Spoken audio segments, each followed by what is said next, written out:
concept. You have a great concept. You guys are doing it, man.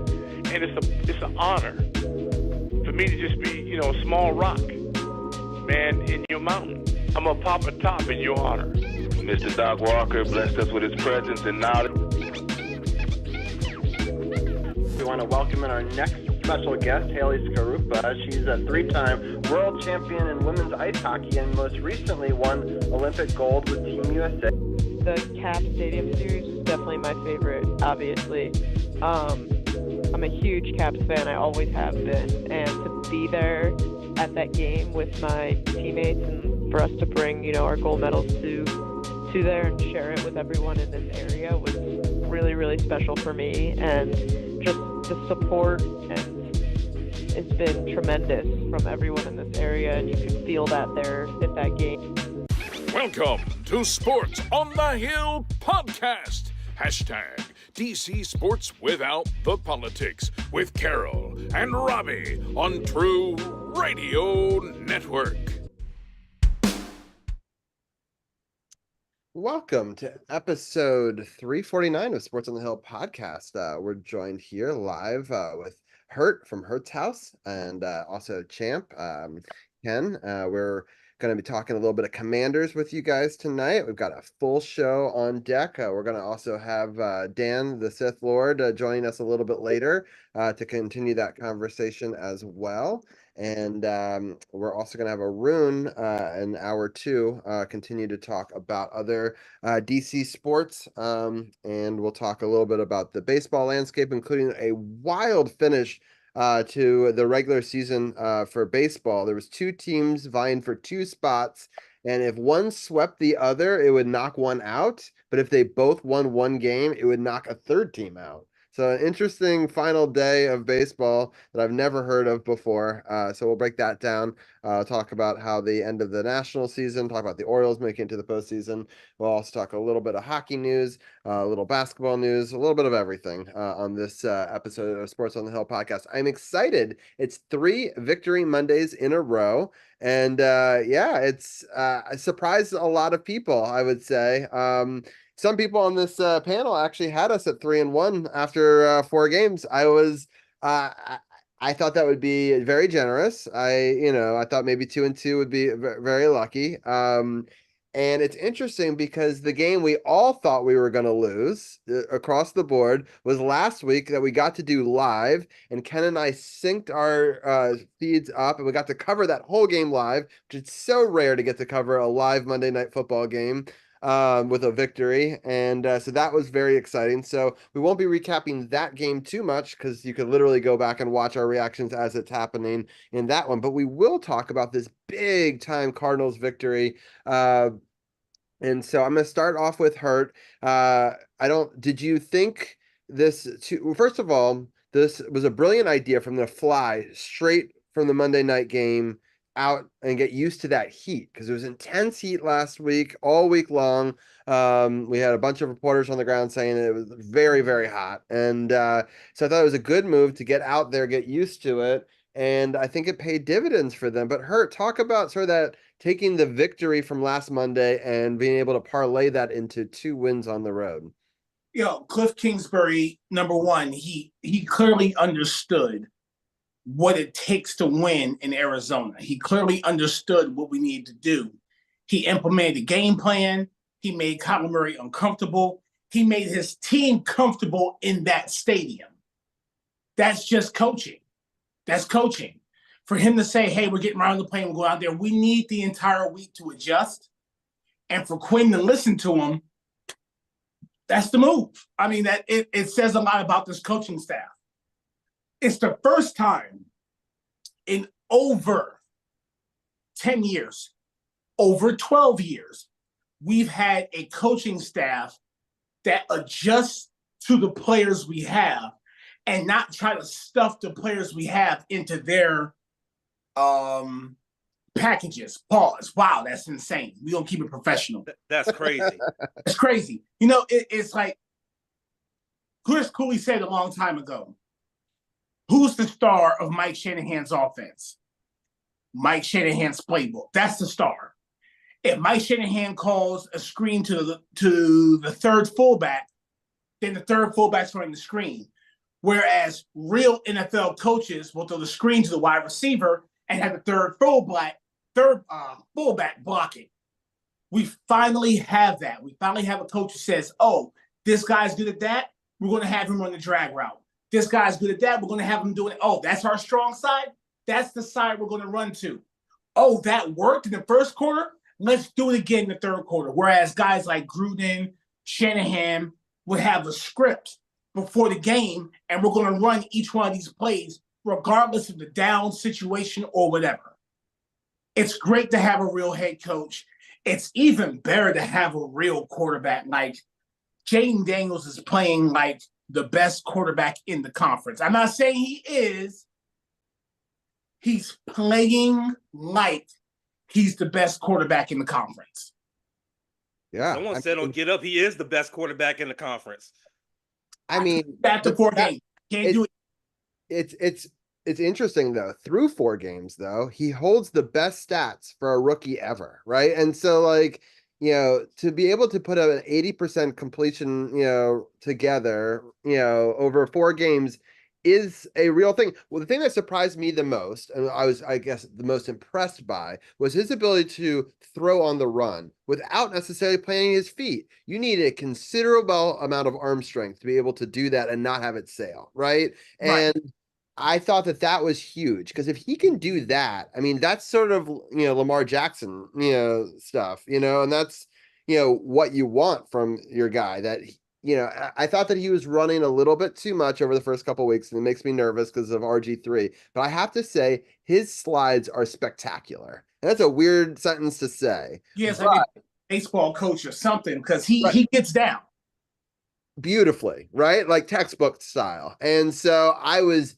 so happy to see that, right? For me, like, that he gets down, he's trying to avoid contact. He's getting some contact that's unavoidable, right? But he's at least making the smart play, getting out of bounds, when he needs to, not trying to cut up and just get the extra yardage. Things that we haven't seen from previous, quarterbacks, running quarterbacks for this team do, right? And he's got all the intangibles, and he seems to be improving week to week. And the thing I liked the most was he threw an interception. People are like, why would you like that? You have to see how he's going to react to it, right? If it's back, it's done. You see, I saw a couple of coaches come over and almost congratulate them, like, hey, you got out your system. You finally got one. Welcome to the NFL. Now, how are you going to bounce back? And he showed us how he bounces back. And more importantly, how does the rest of the team try to pick him up, right? So it's like around him, right? Right, exactly. And didn't allow points off of it, I believe. I think they allowed 0 points off that turnover, which is, a very important stat. But just the camaraderie, you could have it right after that, could deflate a team, right? The defense has got to go right back out there. They've got to, now defend. It's a whole thing, right? And the offense is, are they sure about the thing? Is he going to second guess his next throw, right? There's a whole like host of things that can go wrong and, tailspin after an interception. We saw none of it, right? He had confidence in himself that it was a single mistake. The rest of the team said, we got you. We're going to get you the ball back. You're going to prove it on the next down. And they just looked better and better as the thing went on. I thought they were making good adjustments in the second half. I didn't think that the other team was necessarily, we're forcing the other team to make adjustments to us, right? Instead of the other way around. And so I thought that. What is some of your other thoughts, Hurt? I really have been giving the defense a lot of hell this year, because I'm really not impressed with anybody on the defense except for maybe Jeremy Chin. But they really played well. I gave Kyler Murray a little bit too much respect. And I was impressed a little bit by their games earlier this season. I actually had us losing this game. I know before the season I picked us to win this game, but this game I had us losing. And for us to go in and not only win, but actually thump on Arizona. We haven't thumped on a team in a long time. It's been a very long time since we rolled somebody up. So to see it, it makes you feel good. It makes you feel good. And I almost was going to go to the game this week, but something came up. But it makes me want to be there. It makes me want to go to these games. It makes me want to spend my money. It makes me want to be in the area. It makes me want to wear my jersey to work. I'm on Facebook telling people talk nice to me. I'm staring down other teams. It's a great day to be a Washington fan. We're number one in the division. We have to celebrate that. I mean, I understand that we're only 4 weeks in, but no one had us really at the top of the division at any point in the season, really. Like even when the second week when we were technically number one, it was hard to be like, trollingly, I'm like, yeah, we're number one. But now, right now, in this moment, I feel like we're the best team in the division. Right. And the funny thing is, no matter what happens this week, we're still going to be the best team in the division. Every other team can win. We can lose to this AFC team, and we're still going to be number one. But we're in a great position to start the season 6-3, 7-2. I'm not going to say 8-1 because Baltimore, but 7-2 is an obtainable number. 6-3 is probably more likely. I'm going to ask you one last question, and then I know that you got to get out of here. And so the last question is, we're going to take off the next 2 weeks, right? So I kind of need to preview the next 2 weeks as part of this show, right? And then we're going to come back for episode 350 on the flip side of that. And so then we'll recap it, which is also nice that I don't have to preview the Baltimore Commanders game because they're my two favorite teams. Don't really want to do that next week. So I'm also not going to. Anyway, so I want us to think about, do we think we just had this great road swing, right, where we won 2 games on the road? Can we parlay that into a home victory against a team we should beat? Or is this a classic trap game where we're going to come back and the Browns, who have looked good in moments, right, but bad overall, is this a trap game, or can we parlay these things into a victory here? No. Even with Chubb and the go-to or whatever his name is coming back, I still think we can win this game. I worry about us against the run a little bit, but the thing about this team is they put up points. So the run game ain't really the move for a lot of these teams. They got to pass it on us. And I think we can beat Cleveland.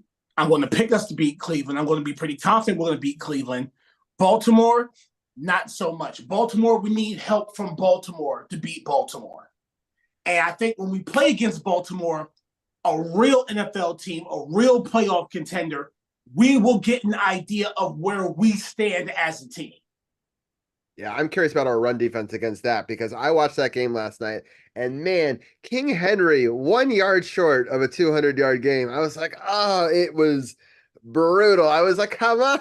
We were so close. I was like, but he is a monster, and I don't think that they've ever had a double, running threat like this. Like, they've had spurts of it, right? But this guy is a dominant force. And they've got a third guy who is, the quick back. So, they've really got a 3. Yeah. Yeah. So that's going to be a challenge for us, because I think that, I don't know how we're going to be able to clog up that interior. I mean, when Henry gets a head of steam, I don't know if you saw that first touchdown he scored yesterday, but holy moly. I mean, the corner wanted nothing to do with him. He backed off so fast, because when that guy's coming with a head of steam and he's just demolishing people. And so I definitely think that is going to, in Baltimore, it's going to be a tough game. But flex that game. Yeah. I think there's going to be a lot of Commanders fans at that game, though. I think it'll be an interesting, just because it's so close, right? I think that for the first time ever, like, I don't think that I've ever really felt that might happen, but we do travel pretty well. And like, it's an opportunity for fans in Maryland to get to see them in a different place. So like, I'm going to be interested to see if it's all Ravens or what it is. But, yeah, it'll be interesting 2 weeks. I hope that we're able to parlay this, because I really think any chance we want to beat the Ravens, we kind of have to beat Cleveland and have that momentum keep going. I think we lose to Cleveland at home and the Ravens will be sniffing blood, because the Ravens of these last 2 weeks look like a vastly different team than the Ravens of the first 2 weeks, right? So we'll see. Any final thoughts? I know I'm going to shout out your YouTube channel here for people that don't know. Hurt does a life versus lymphedema, or youtube.com/@life versus lymph is a shortened one of that. But also he's talked a lot of both wrestling and football in the past on the True Radio Network, and was our very first producer. But Hurt, any other things you'd like to let us know before we let you go? I have this great project. It's kind of weird because Robbie knows I had this great project that's coming out. It keeps getting pushed back, but I can't talk about it yet, but you guys will be the first to know. It's coming. Nice. 2025 for sure. Yes. At Awesome. some point in 2025, it's coming. Awesome. Well, we hope to have you back in a couple of weeks. Whenever you want to talk Commanders with us, I know we will be shifting to the second hour, so I know the 10 o'clock hour is tougher sometimes, but you're always welcome any week that you want to come on. We'll start next week, or not next week, in 2 weeks. We'll start with our hockey segment first, with 350, and then we'll talk a little bit about these last 2 weeks, and hopefully we'll keep the ball rolling. But I'm gonna have to pop up for 350 one way or the other. I'm gonna have to pop up for 350 because I appreciate that. Yeah, I appreciate that. Well, we wouldn't have episode 1 without you. So I appreciate all of the support you've given us over the years. And it's been pretty cool that 9 years later, we're still doing this. So, I'll make myself available for that. Wherever I am, I'll make myself available for it. I appreciate that. Well, have a great next 2 weeks. Hopefully we can keep the ball rolling, and we'll talk to you soon. Later on. All right. With that, we're going to switch. Yes. With that, we're going to bring in Dan, the Sith Lord, the second half of the No Spots podcast. We actually, Carly just did the champ command, which I love, and you can catch them both on the True No Spots pod on Twitch, talking wrestling every week. But Sith, how are you doing tonight? Oh man, I gotta tell you, this is one of the best Mondays that we as fans have had in quite some time. Y'all want to know why? What happened in Arizona yesterday? Not only did we dominate, but here's where I really start to go into shambles and go, wow, this is fucking awesome. We took over the stadium. Yeah. The home fans were booing the Cardinals off the field. They were saying, get out, get out. We want, it was as if they went to an Arizona Coyotes game. Well, soon to be Utah Coyotes, wherever the hell their name's going to be. Yeah. But Arizona, no offense meant, is in the Phoenix area is known for having a bunch of bandwagon fans, where it's like, oh, we'll go to opening night. We'll go to opening weekend. But then the minute their teams start to decline, visiting fans start taking over the arenas. It happened with every season that they had the Coyotes. Opening week, they weren't really a playoff team to speak of, but opening week, you'd get a good crowd. But then you'd have people coming in from LA, from Anaheim, even when Seattle came in, Denver, even Vancouver. It was a lot like watching a hockey game in South Florida where the visiting team fans take over the arena. Here's a stat for you guys, though. We've gone through 4 games. Jaden Daniels has led the Commanders on more scoring drives, 23, than he's thrown incompletions, 19. That's amazing. Wow. I know. I'd heard that was true of yesterday's game, but not overall. It gives me chills thinking about that. Because I think everyone talked about his running, his ability to run. No one was talking about his accuracy. Champ and I were talking in pre-production last night, and he asked me, when is the last time I felt this good? And I'm thinking 2012 and 1999. 99, of course, new ownership. It got this big buzz. We actually moved to the postseason. It was matter of fact, that was the last year, I believe. I'd have to look this up, and I'll probably have it in a couple of weeks when I come back. But I think that was the last time we made it out of the wild card round and into what we would call the second round or quarterfinal round of the playoffs. You're actually right. That is our last playoff win. That was our last playoff win, was 1999. Now, am I saying we'll make it that far? No. But get this, we have Cleveland. We need to go, we're playing at home. We need to go in and do exact, almost carbon copy of what we did against Arizona and just be smash mouth, go in, and do your job. Yeah. Everyone, offense, defense, special teams, everything works out. James Daniels threw an interception, comes back in after the defense does an excellent series, comes back in, just leads the team. Whereas we've had quarterbacks in the past, even as a part of True Radio Network, where they throw an interception and they go into downhill slope for a couple of series, maybe even in fact the rest of the game. Jaden Daniels, being a student of the game, being the first person into Commander's HQ and the last person out on days, he's like, okay, this was a decent throw, but it wasn't a good throw. I have to do better. Talk to the coaches. He held himself accountable for what happened. He came back in. Boom.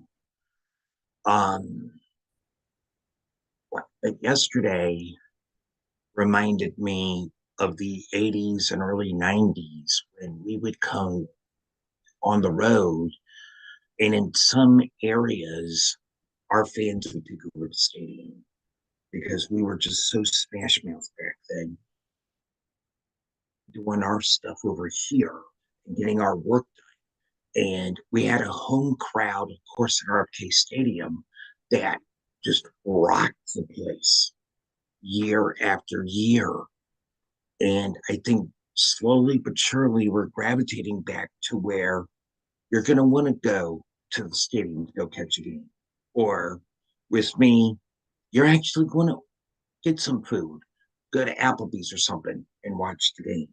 You're going to want to do that. You're not going to want to just go, oh, I'll catch the highlights. This isn't going to be worth my time. Now it's worth your time to tune into the game and see what happens. My thought when Jaden threw the interception, my youngest nephew came into my room and he's just like, what do you think? And I said, let's see how he bounces back. I said, you can tell a good quarterback, the sign of a good quarterback is how they come back from doing something like a fumble or an interception. I said, let's see how he comes back. And he just came right back in. And it was like, okay, guys, that was fucked up. Let's do it this way. And then there you go. We went in, did a beautiful drive. And then to top it all off, it was as if he was saying, turn out the lights, the party's over. When we had that possession right before halftime that led to the field goal, because the fans all of a sudden inside that stadium, the home fans were quiet. They were like, what's going on here? Well, I forgot how many fans used to live out there because remember we used to be in the division with them, which is like a lot of people or current Commanders fans probably forget that because it was now so long ago, right? But what a weird division that was when you have like a Texas team and an Arizona team with New York, Philly, and Washington. But that was the division.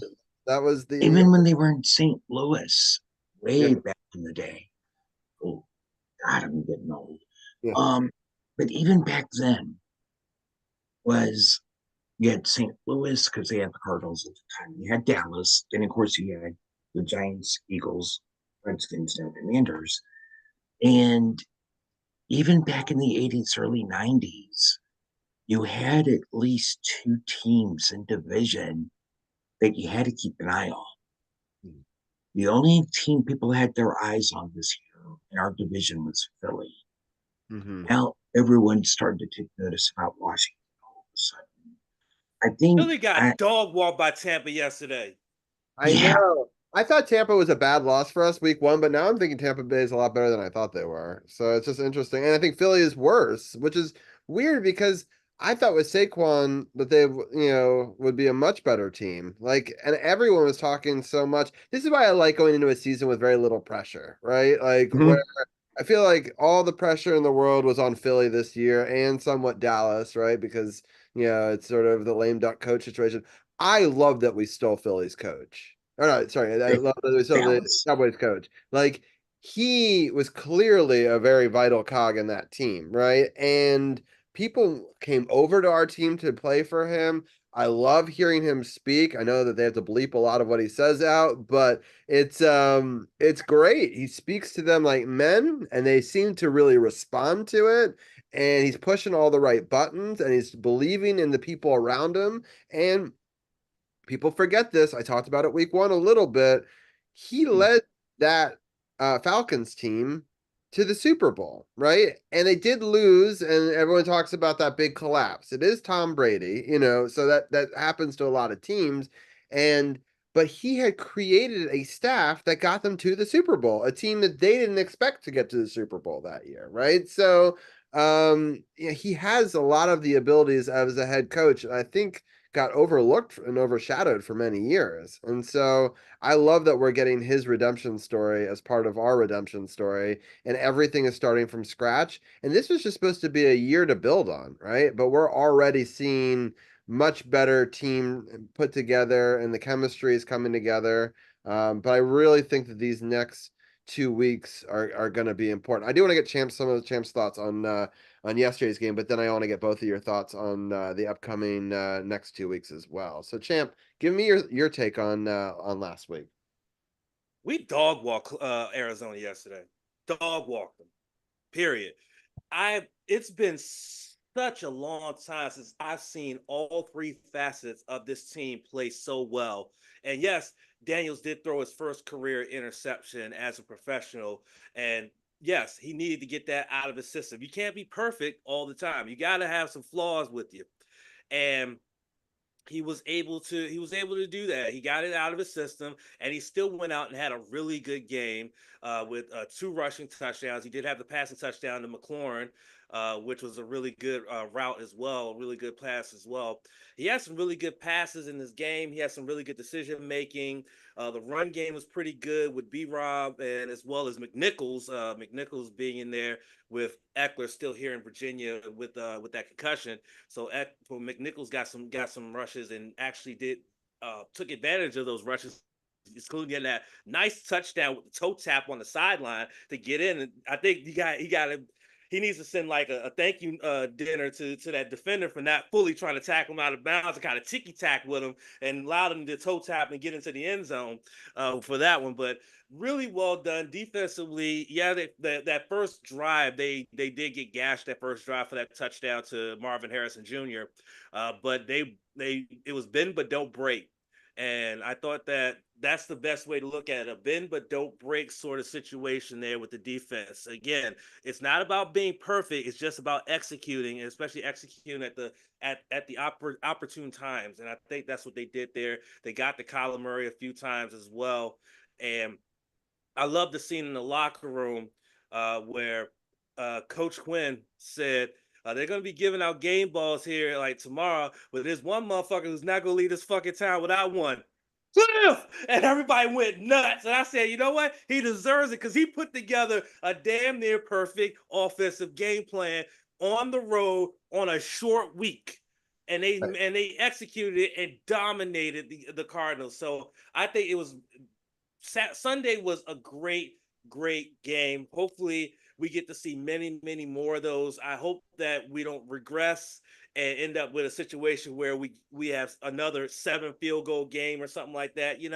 I want to see them be able to put points on the board as well as keep as little points off the board as possible moving forward. And I think that this team could far exceed the expectations of not just the fan base, but a lot of the experts who probably had them dead last in the NFC East by the time the season ended. And right now we sit at the top of the NFC East over the very team that was favored to win the NFC East, which is the Philadelphia Eagles, who once again, I must remind you, Eagles fans, y'all got dog walked by Baker Mayfield on Sunday. Explain yourselves. And the Cowboys did not dispatch of the Giants very easily. That was a game until the very end. They can't be like, oh, we destroyed them, right? And I know we barely beat the Giants, but we haven't had a walk-off versus the Giants in like decades. So, it's been an exciting time to be a Commanders fan. And even if we do regress, a little bit throughout this season,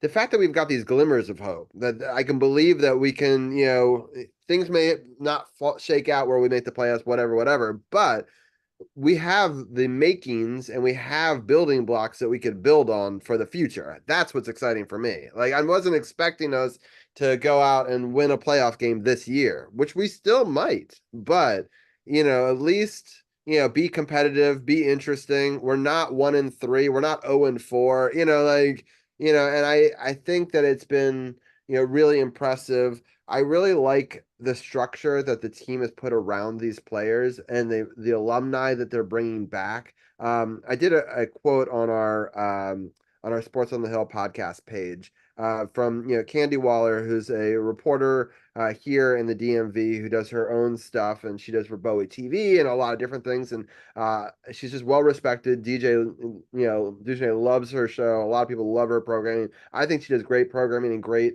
reporting on the ground. So go follow her. You can find her information on our page. But she wanted to write about a story about Doug Williams and Jaden Daniels. I'm going to read parts of it because I think it's really a poignant story, and this is some of the best reporting that we get in the DC is through Facebook and stuff like that. Unfortunately, but I got to give her a shout out. So she told Doug Williams yesterday that she watched the Evolution of Black Quarterback series, and she wanted to tell him that she thought how amazing it was, and him in it, and she wanted to talk about how it's a privilege that she gets to see him and work with him every day, which I think it's a really big thing that it makes him so accessible right to the team. I also told him that I can see this current organization treats him the way that he should be. I know that one person doesn't take seeing you every day for granted. And then we both looked at each other and said, Jaden Daniels. Jaden lights up when he sees Doug Williams every single time. The entire team does, but watching him be a sponge with Doug in every moment is pretty cool. Doug confirmed that he was reading it right. The whole organization just gets what he means and what he means to us in the sports. An off the field observation that she wanted to share with all of us. But I thought that's such a key thing that no one's going to report on, right? But she does, and she sees it, and it's clearly making a difference, right? I mean, the poise that he has at this young age could only come from a mentor like a Doug Williams, right? You don't just get it from the coaching staff. You need someone to have lived your lived experience before, and he is literally the guy to look for in this organization, but in general in the NFL. Just one of the first great Black American quarterbacks, right? And so the fact that he can come in and speak to him about how to prepare, how to react, how to be in it is a big reason why I think you saw the reaction you did after that interception, right? That's what I remember. I was very young, with Doug Williams, but what I've gone back and seen and what I remember is his poise in adversity in those situations, because they're always going to come up, right? You don't have these perfect games every week. But the fact that we've punted so few times and we've had these sort of reactions to both when he had the fumbles in the first game, although we didn't turn around and win that game, but I thought we still kept it competitive, right? And then all the way to here to this pick and being able to do that. I just think that was such an important story. And if you want to read it and react to it, you can feel free to find that on our page and on her page as well. So, Sith, what are some of your thoughts on that? To have a guy with the stature of Doug Williams as your mentor, that speaks volumes. The man overcame, and people need to remember, we got him from Tampa Bay, if I remember correctly. He came in, as did Theismann, as did Rippon. Theismann and Doug came in as free agents. Rippon was a part of the system. He came in as a rookie. We actually drafted Rippon, if I remember correctly. And then Rippon, of course, became the third quarterback in DC. But to have someone like Doug Williams as your mentor, that's awesome. And this kid's got nowhere to go but up, because he's got a coaching staff that goes to his abilities. He has a mentor that's feeding him knowledge. He's got a really strong work ethic. I mean, he's the first guy into Commander's Park. He's the last person out, because he's trying to set an example for his teammates, saying, hey, I'm here from dusk till dawn. Well, from dawn to dusk, getting all this done. I'm studying video. I'm studying tape. I'm out there drilling. I'm out there conditioning. I'm out there making sure that when I go out there, I'm like you guys, putting in 110% on the field. I think that this game against Cleveland is going to be good, but we can't take Browns lightly. We have to come in and just dominate like we did yesterday. The game I worry, and like what Hood said, Baltimore's going to be the measuring stick of where we are. Okay. And if we lose and it's competitive, that's awesome.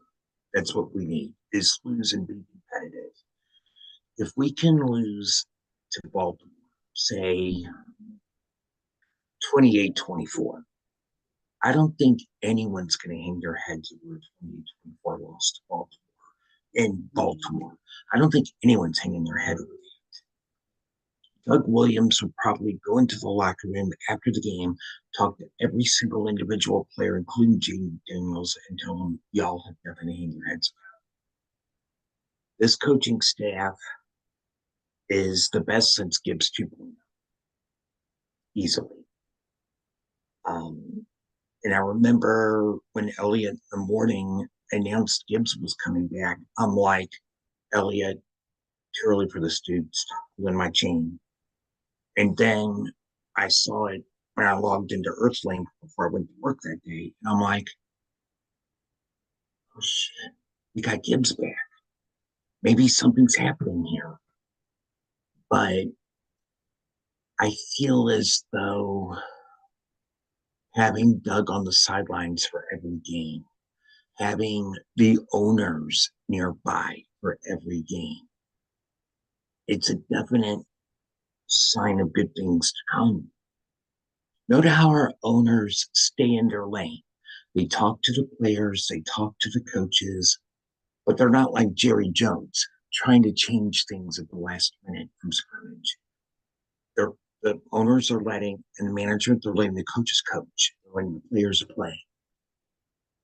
I think Doug realizes how valuable that was back in the day, because Jack Kincook, God rest his soul, he made sure that Gibbs and his staff had all the coaching things they needed and got the players we needed.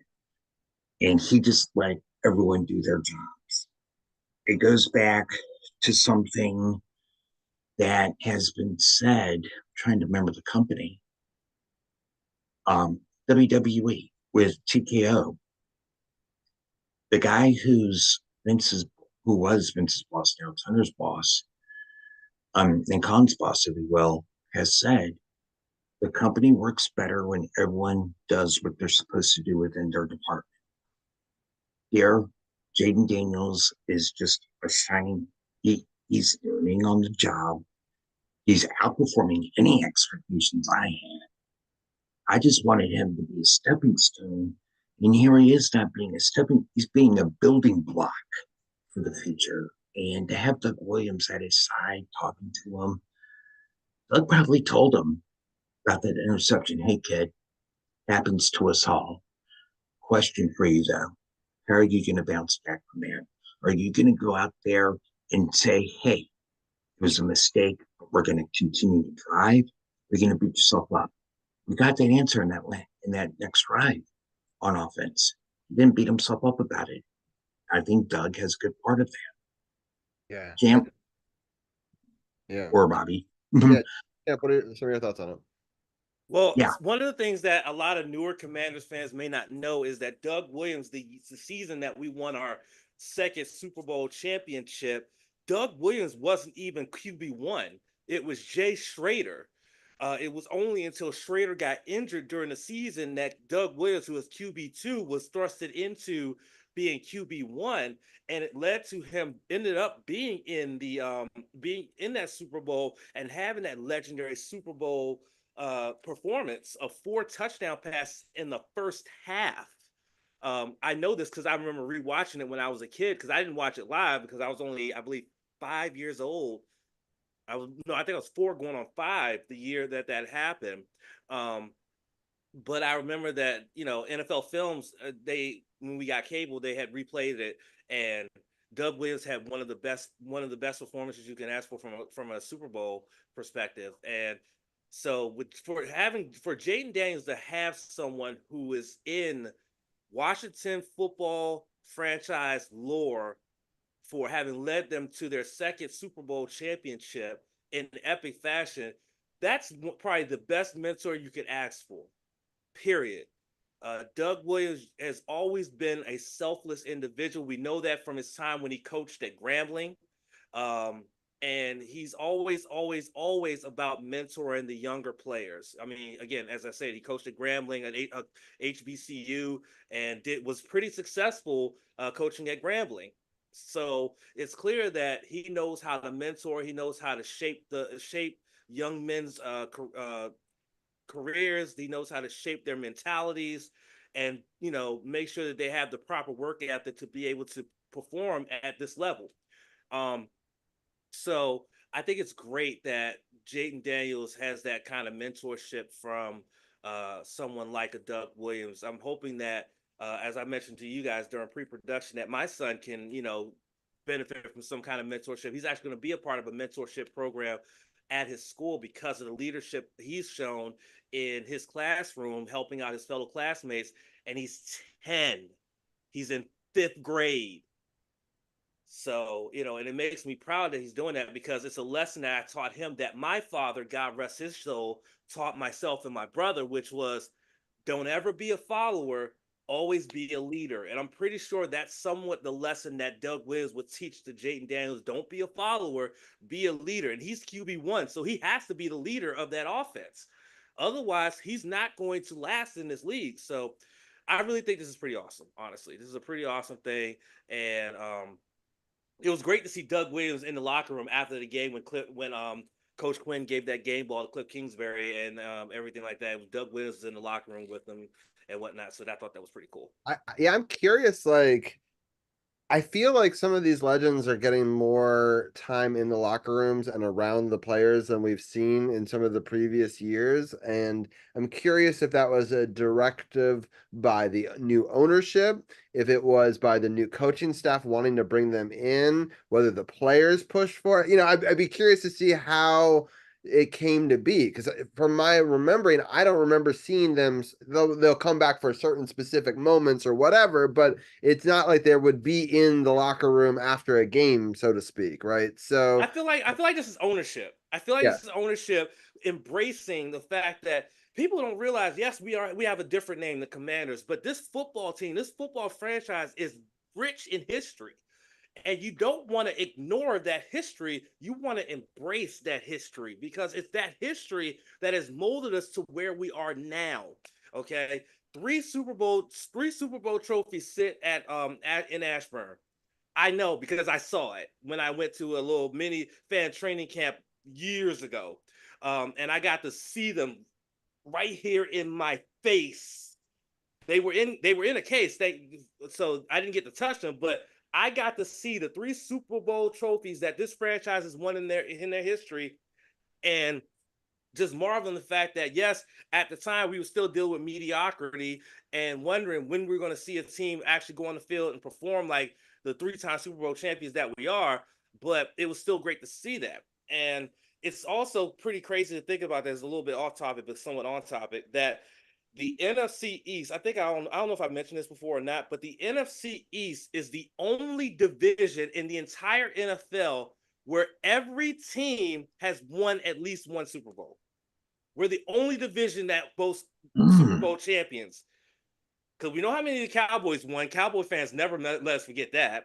We know Philly finally won one a couple of years ago, and we know Washington's won 3, and we know the Giants have won 2. We are the only division to have at least every team has at least one Super Bowl. And I think that makes us a very legendary division, even though we've had some down years. I think that this year it's looking really good, honestly. Yeah. It's funny that people don't realize it's, having, 3 Super Bowls is actually a lot. Like, it's not, it's something to, there's a lot of parity in this league. It's hard, and I know it's been a long time since we've won them, so people forget that. But it's not an insignificant number, and we definitely have an important history, and I love that the coach is trying to bring us back to that. And I do like the new uniforms. I think they could still be tweaked a little bit more, but I feel like we're moving back towards some of the old look, right? And I hope we kind of don't do the black uniform thing. I just I like seeing us in burgundy and gold, right? I just feel like stick with it. It's worked for years, and I do want to give two quick little shout outs to people who were commenting in chat, and I know that I haven't really talked to chat. My dad did mention that for my birthday a couple of years back that he got Doug Williams to wish me a happy birthday. So shout out to my dad for that. That was really cool.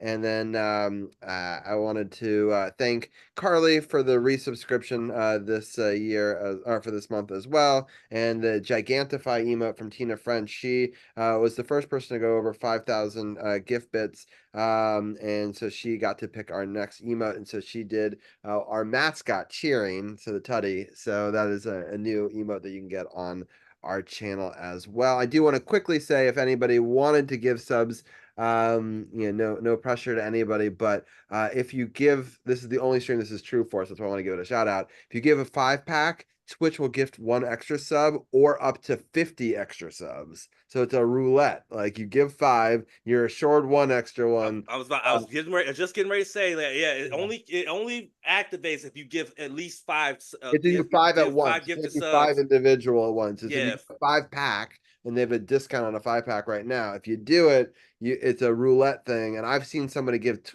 20 subs from 1 5 gift sub thing from Twitch. So it is possible. I've seen it live. So I just wanted to at least put that into the universe before the end of this stream. Yeah, But, my good friend Brit Brat, shout out to Brit Brat, who she streams on both Kick and Twitch like you do.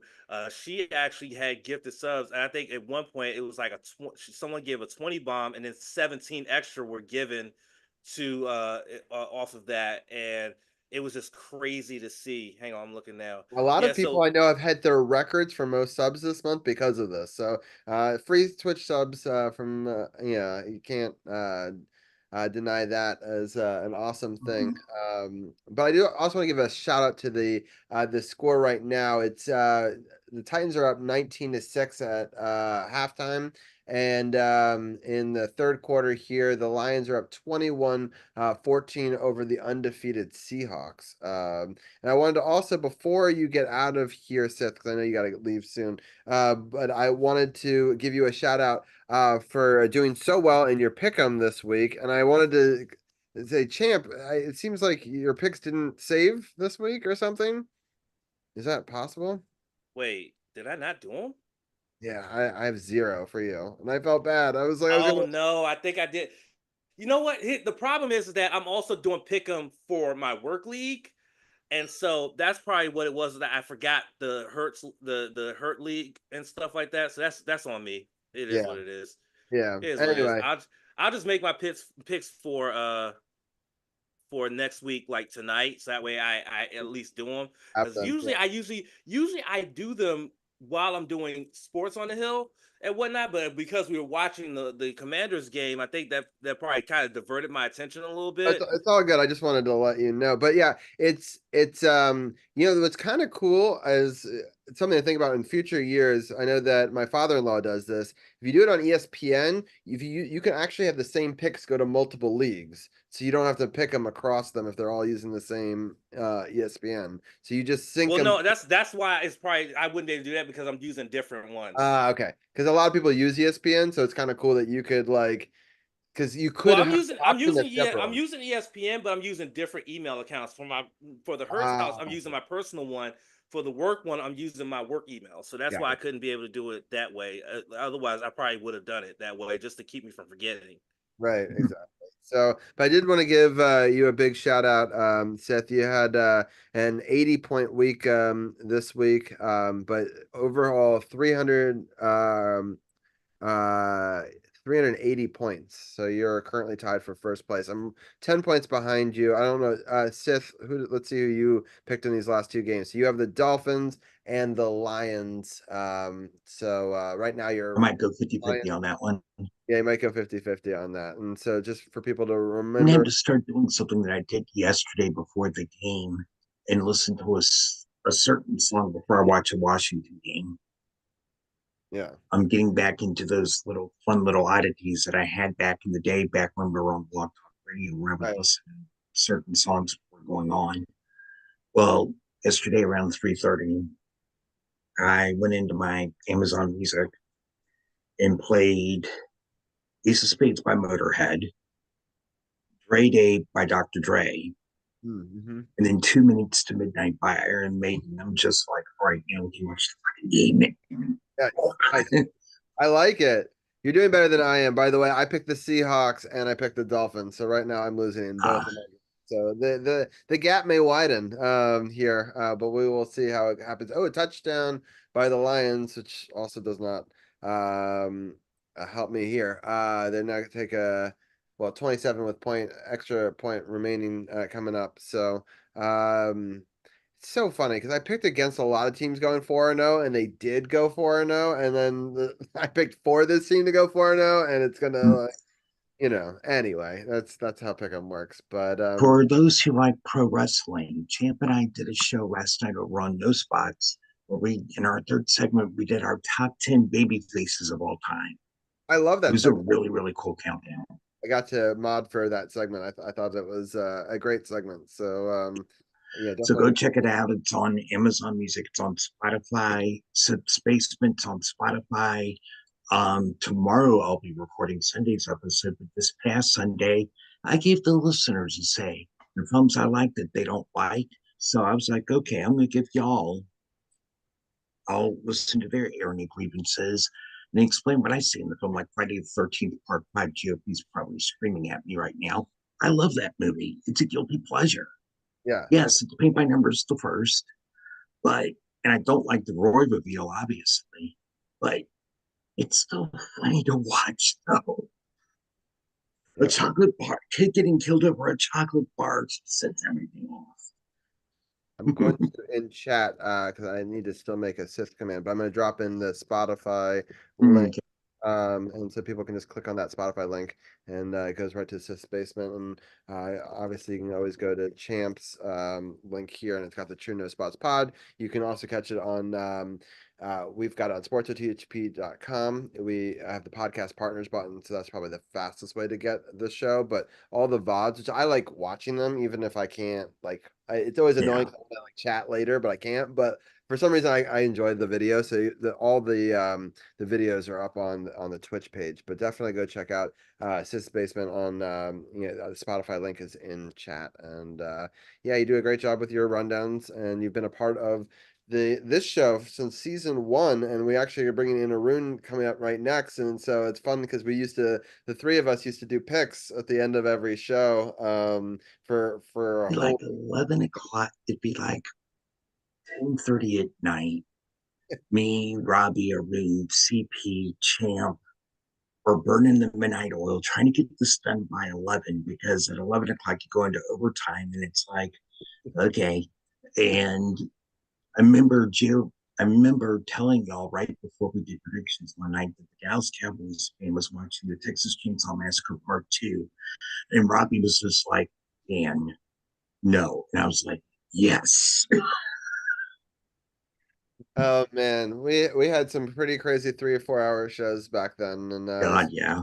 and I'm super happy that you're still doing the True No Spots with Ken, and I love that you're coming on this show again, and we'll love to have you back in a couple of weeks, maybe to celebrate 350 with us. I know it's going to be a little bit of a later segment for that, probably about 10:30 or so, but you're a big I'll part of see what I can do. If all fails, I'll just send you like best wishes or something in the chat right. before I go to bed, and then listen to it, of course, the next day.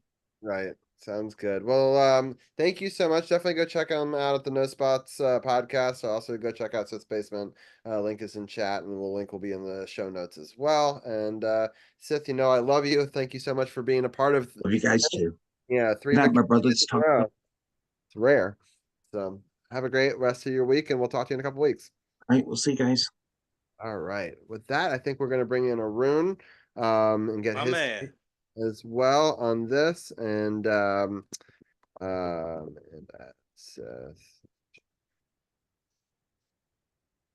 I think we got Arun. We got the voice of Arun.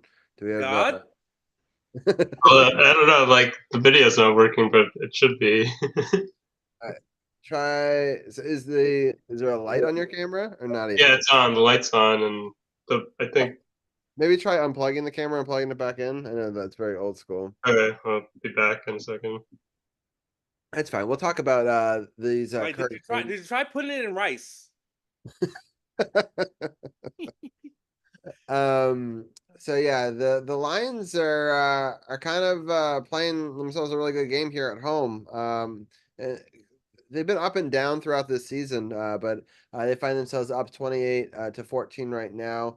We'll see how the Seahawks respond here. We've got 6:30 or so left in the third quarter. And I've got an OBS screen. The old unplug and turn it back on did work. All right, let's see if we can get Arun. Why don't you turn your mic to see if that works? Is that working? Yay, we did it. The legend of Arun returns. I think Arun, I'm trying to remember the last show you've been on. It's been a while. I don't think you've been on any of these fall shows yet. So No, probably like NBA finals or something, or yeah, playoffs. I don't think you came to the Olympic ones either, right? Yeah, I don't think you're a part of. Maybe like one of them basketball, maybe not though. Yeah, I don't know. I'm trying to remember.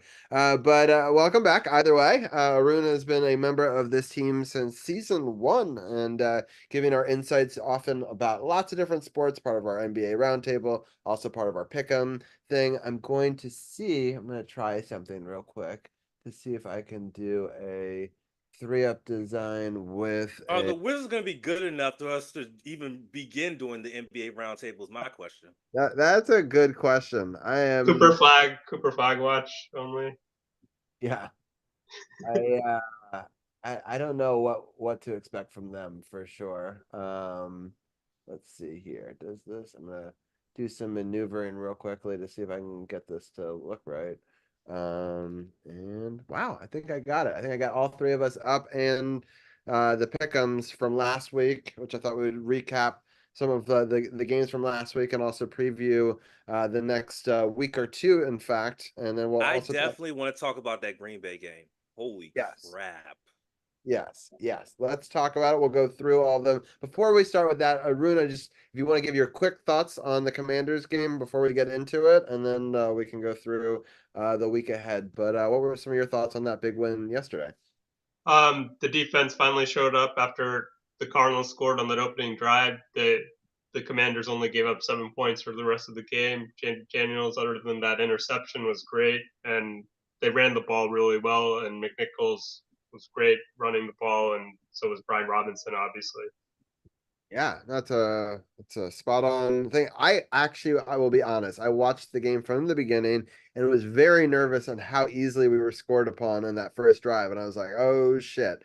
I thought this is how that game was gonna go, and I was very impressed at their ability to make changes on the fly, not wait till halftime, not wait till, something even more worse happens. Just really the defense stepped it up right away. And I was very impressed by that. And also, our ability to go down and match them right away, I thought gave us a lot of momentum. It said, hey,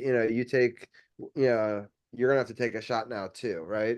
So it's not we're gonna throw haymakers at each other. It's not gonna be just a beat down kind of thing. And so I think that was very impressive. All right, so last week I'm gonna go through the scores very kind of quickly, but we will talk about a couple of the games. But I want to preview 2 weeks as well, and we've got some baseball to talk about and some other stuff. So a lot to talk about here in the next 30 minutes or so, but I'll go through it kind of quickly and then I'll let you. Well, I'm going to go through the scores real quickly and then I'll let each one of you guys talk about one or two games that you want to talk about. I think that's probably the easiest way to do it.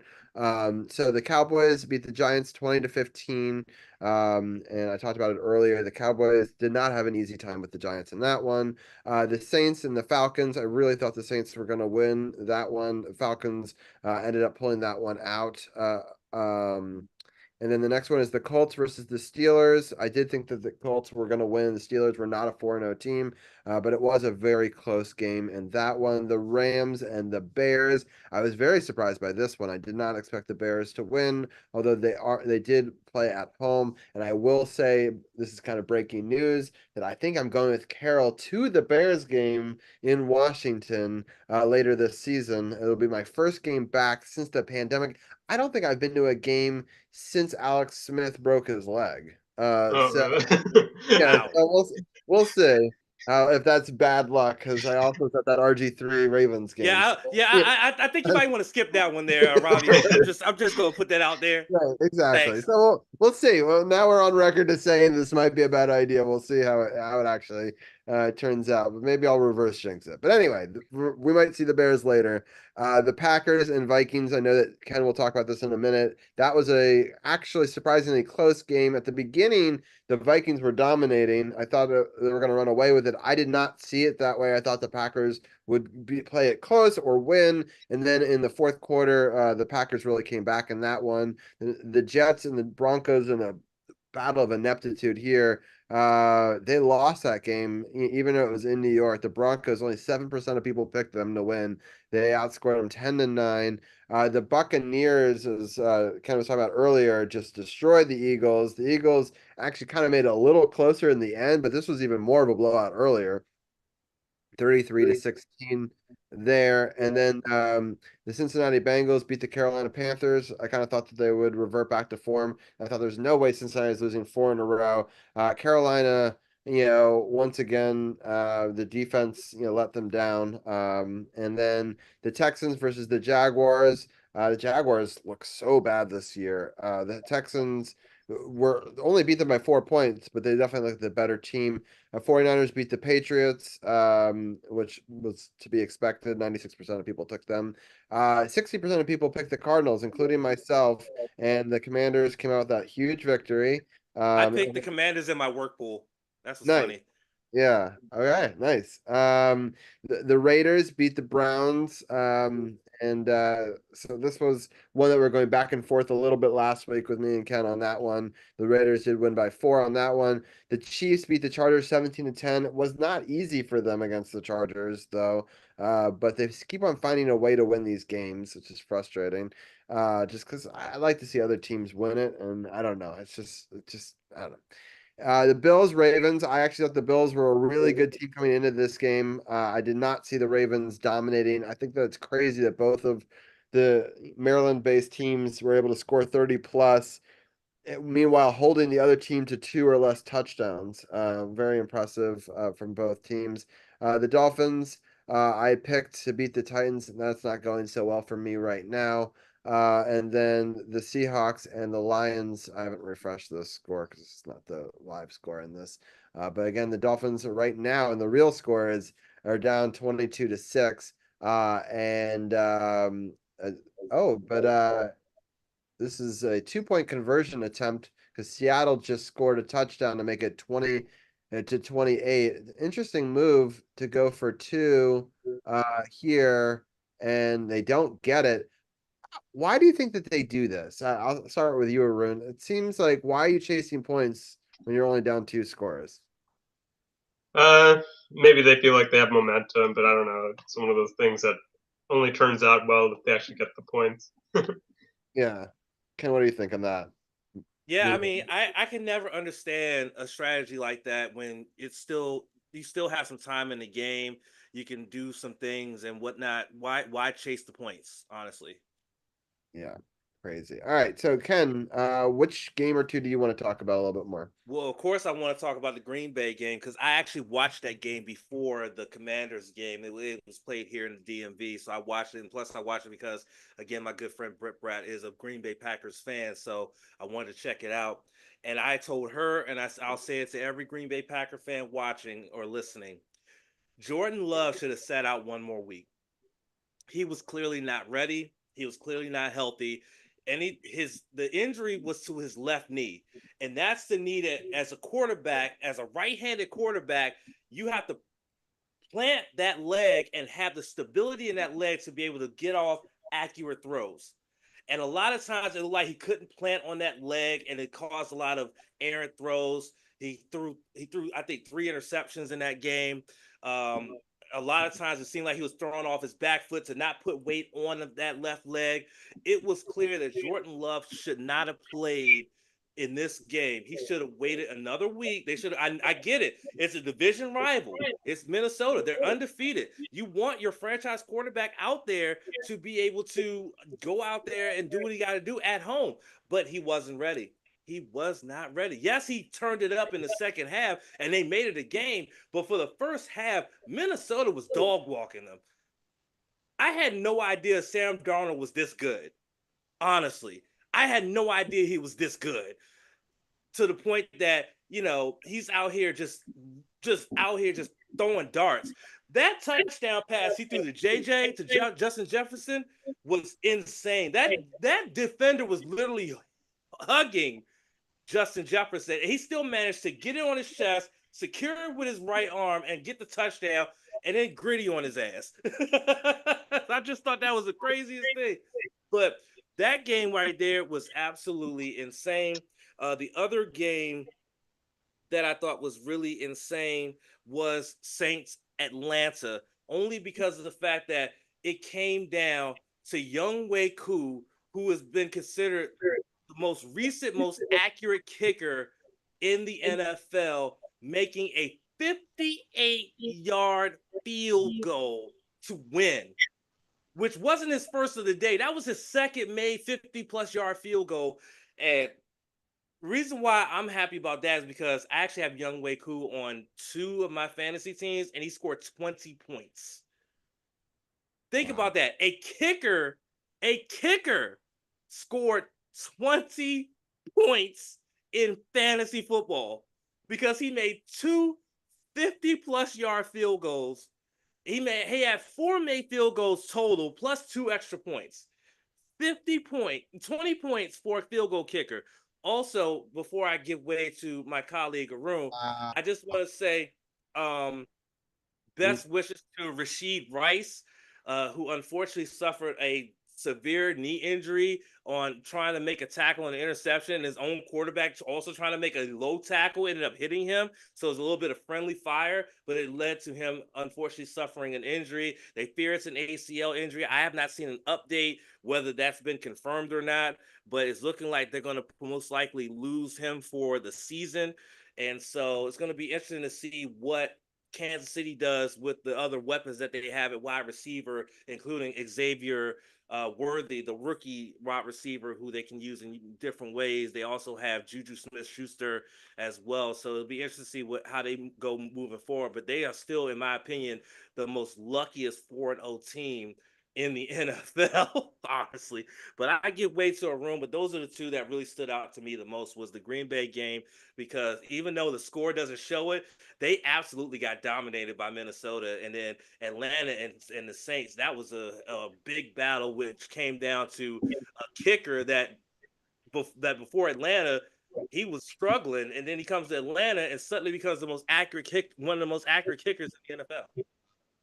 Real quickly, before we go to Arun, I do want to give one little scoring update. So a beautiful crossing route and one of the first passes right after that big touchdown, and it comes right across the whole formation, catches it in stride, and then goes for 70 yards, the touchdown. So right away the Lions respond, and now it's 20-35. Now I feel like he's even stupider for going for 2, because now we're talking about chasing points. And so and then a 1-yard touchdown rush by Tyler Huntley, and it's now 22-12 here, and I think that they're gonna go for 2, is that right, to make it 14-22. I guess that would make it an 8-point game if that makes more sense than going for 2 that situation. Yes, that does make more sense. Yeah, we're gonna keep it here for just a second for this 2-point conversion because it kind of does make it. So it was the Miami Dolphins' first touchdown in 173 minutes. Did it say? Oof. Oh wow, picked off in the end zone. And in the pros, you can't return that for 2, right? I know in college you can, I think, but it's unlikely. Yeah. I'm not sure.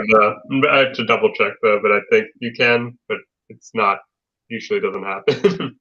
Yeah, I know you can do it in college, but I thought that in pros maybe you couldn't, because it looks like he didn't even make an attempt, but he had an opening. He could have run it out. Because who's gonna stop you? Because everyone's sucked into the end zone. So ChatGPT says yes.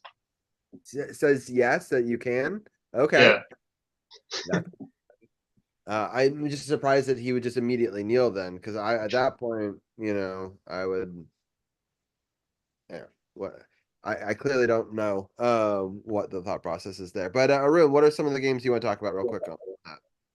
I'll talk about the division ones, just like Giants Cowboys. Even though it was like a Thursday night game, I was kind of surprised that the Giants were hanging in there with the Cowboys, and the Cowboys suffered like a couple injuries to their defensive front, Parsons and Lawrence, and they could both miss extended time. So even though the Cowboys won, it wasn't really like that impressive of a win, and the Eagles getting blown out by the Buccaneers, even though they didn't have AJ Brown, that was the team they lost to in the playoffs. And the Cleveland Browns are missing Baker Mayfield, which is, and it's funny, they also are missing Joe Flacco, who also had a win. But it's just, those are the two games, the division games that stood out, just because as a Washington fan, just looking ahead, maybe what the Commanders can compete for the division title. So far in the first 4 weeks of the season, it looks like they can.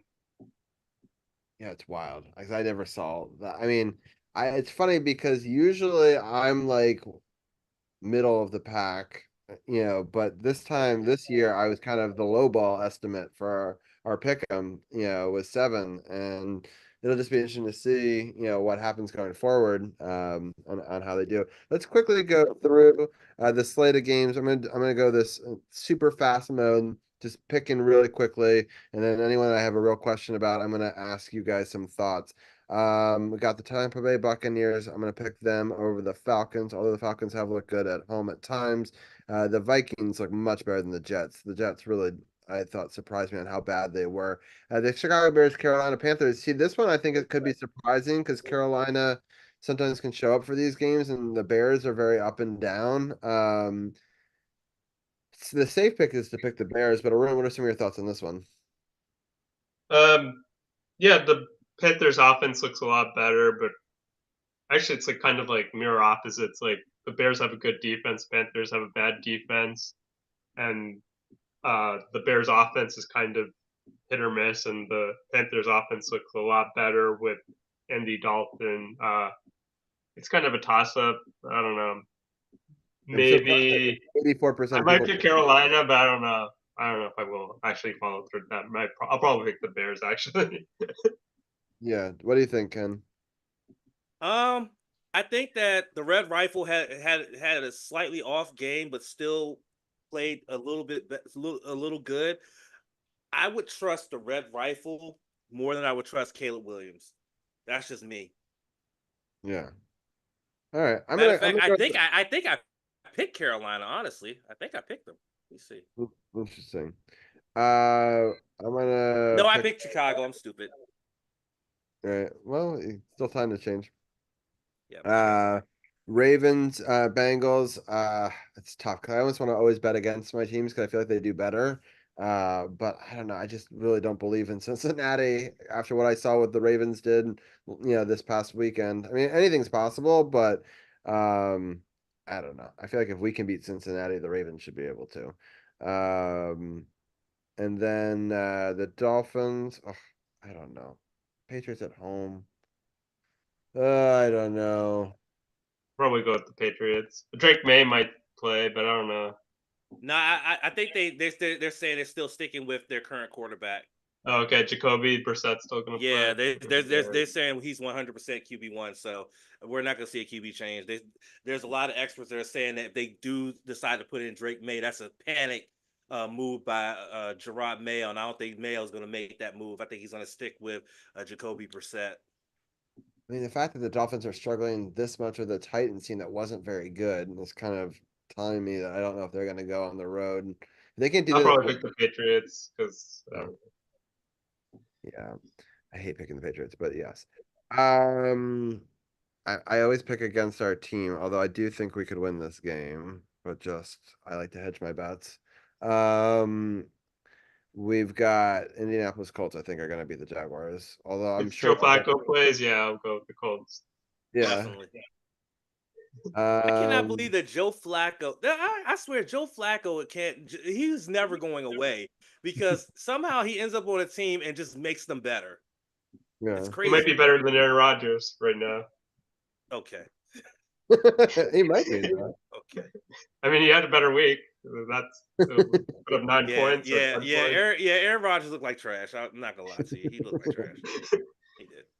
I think the Buffalo Bills use this as a get right week against the Texans because the Texans I know they are 3-1. Oh, they definitely got to use it as a get right week because they got absolutely exposed by Baltimore, like exposed. That'll be a good game. CJ Stroud versus Allen. Yeah. CJ Stroud this is only CJ Stroud's second year in the league, but the poise that kid had on that final drive to score that game-winning touchdown makes you think that he's been in the league for 10 years and not his second. Yeah, for sure. Raiders versus Broncos. The Broncos surprised me last week, but the Raiders just look better overall. Bo Nix is trash. Yeah, I don't know. The Raiders, I think. I know that they're playing in Mile High, so that might be an advantage to the Broncos. But He had negative passing yards at halftime, but Aaron Rodgers also said the weather was bad in that game, so I don't know. We'll see. Yeah. And you were 300 next week, both of them. Exactly.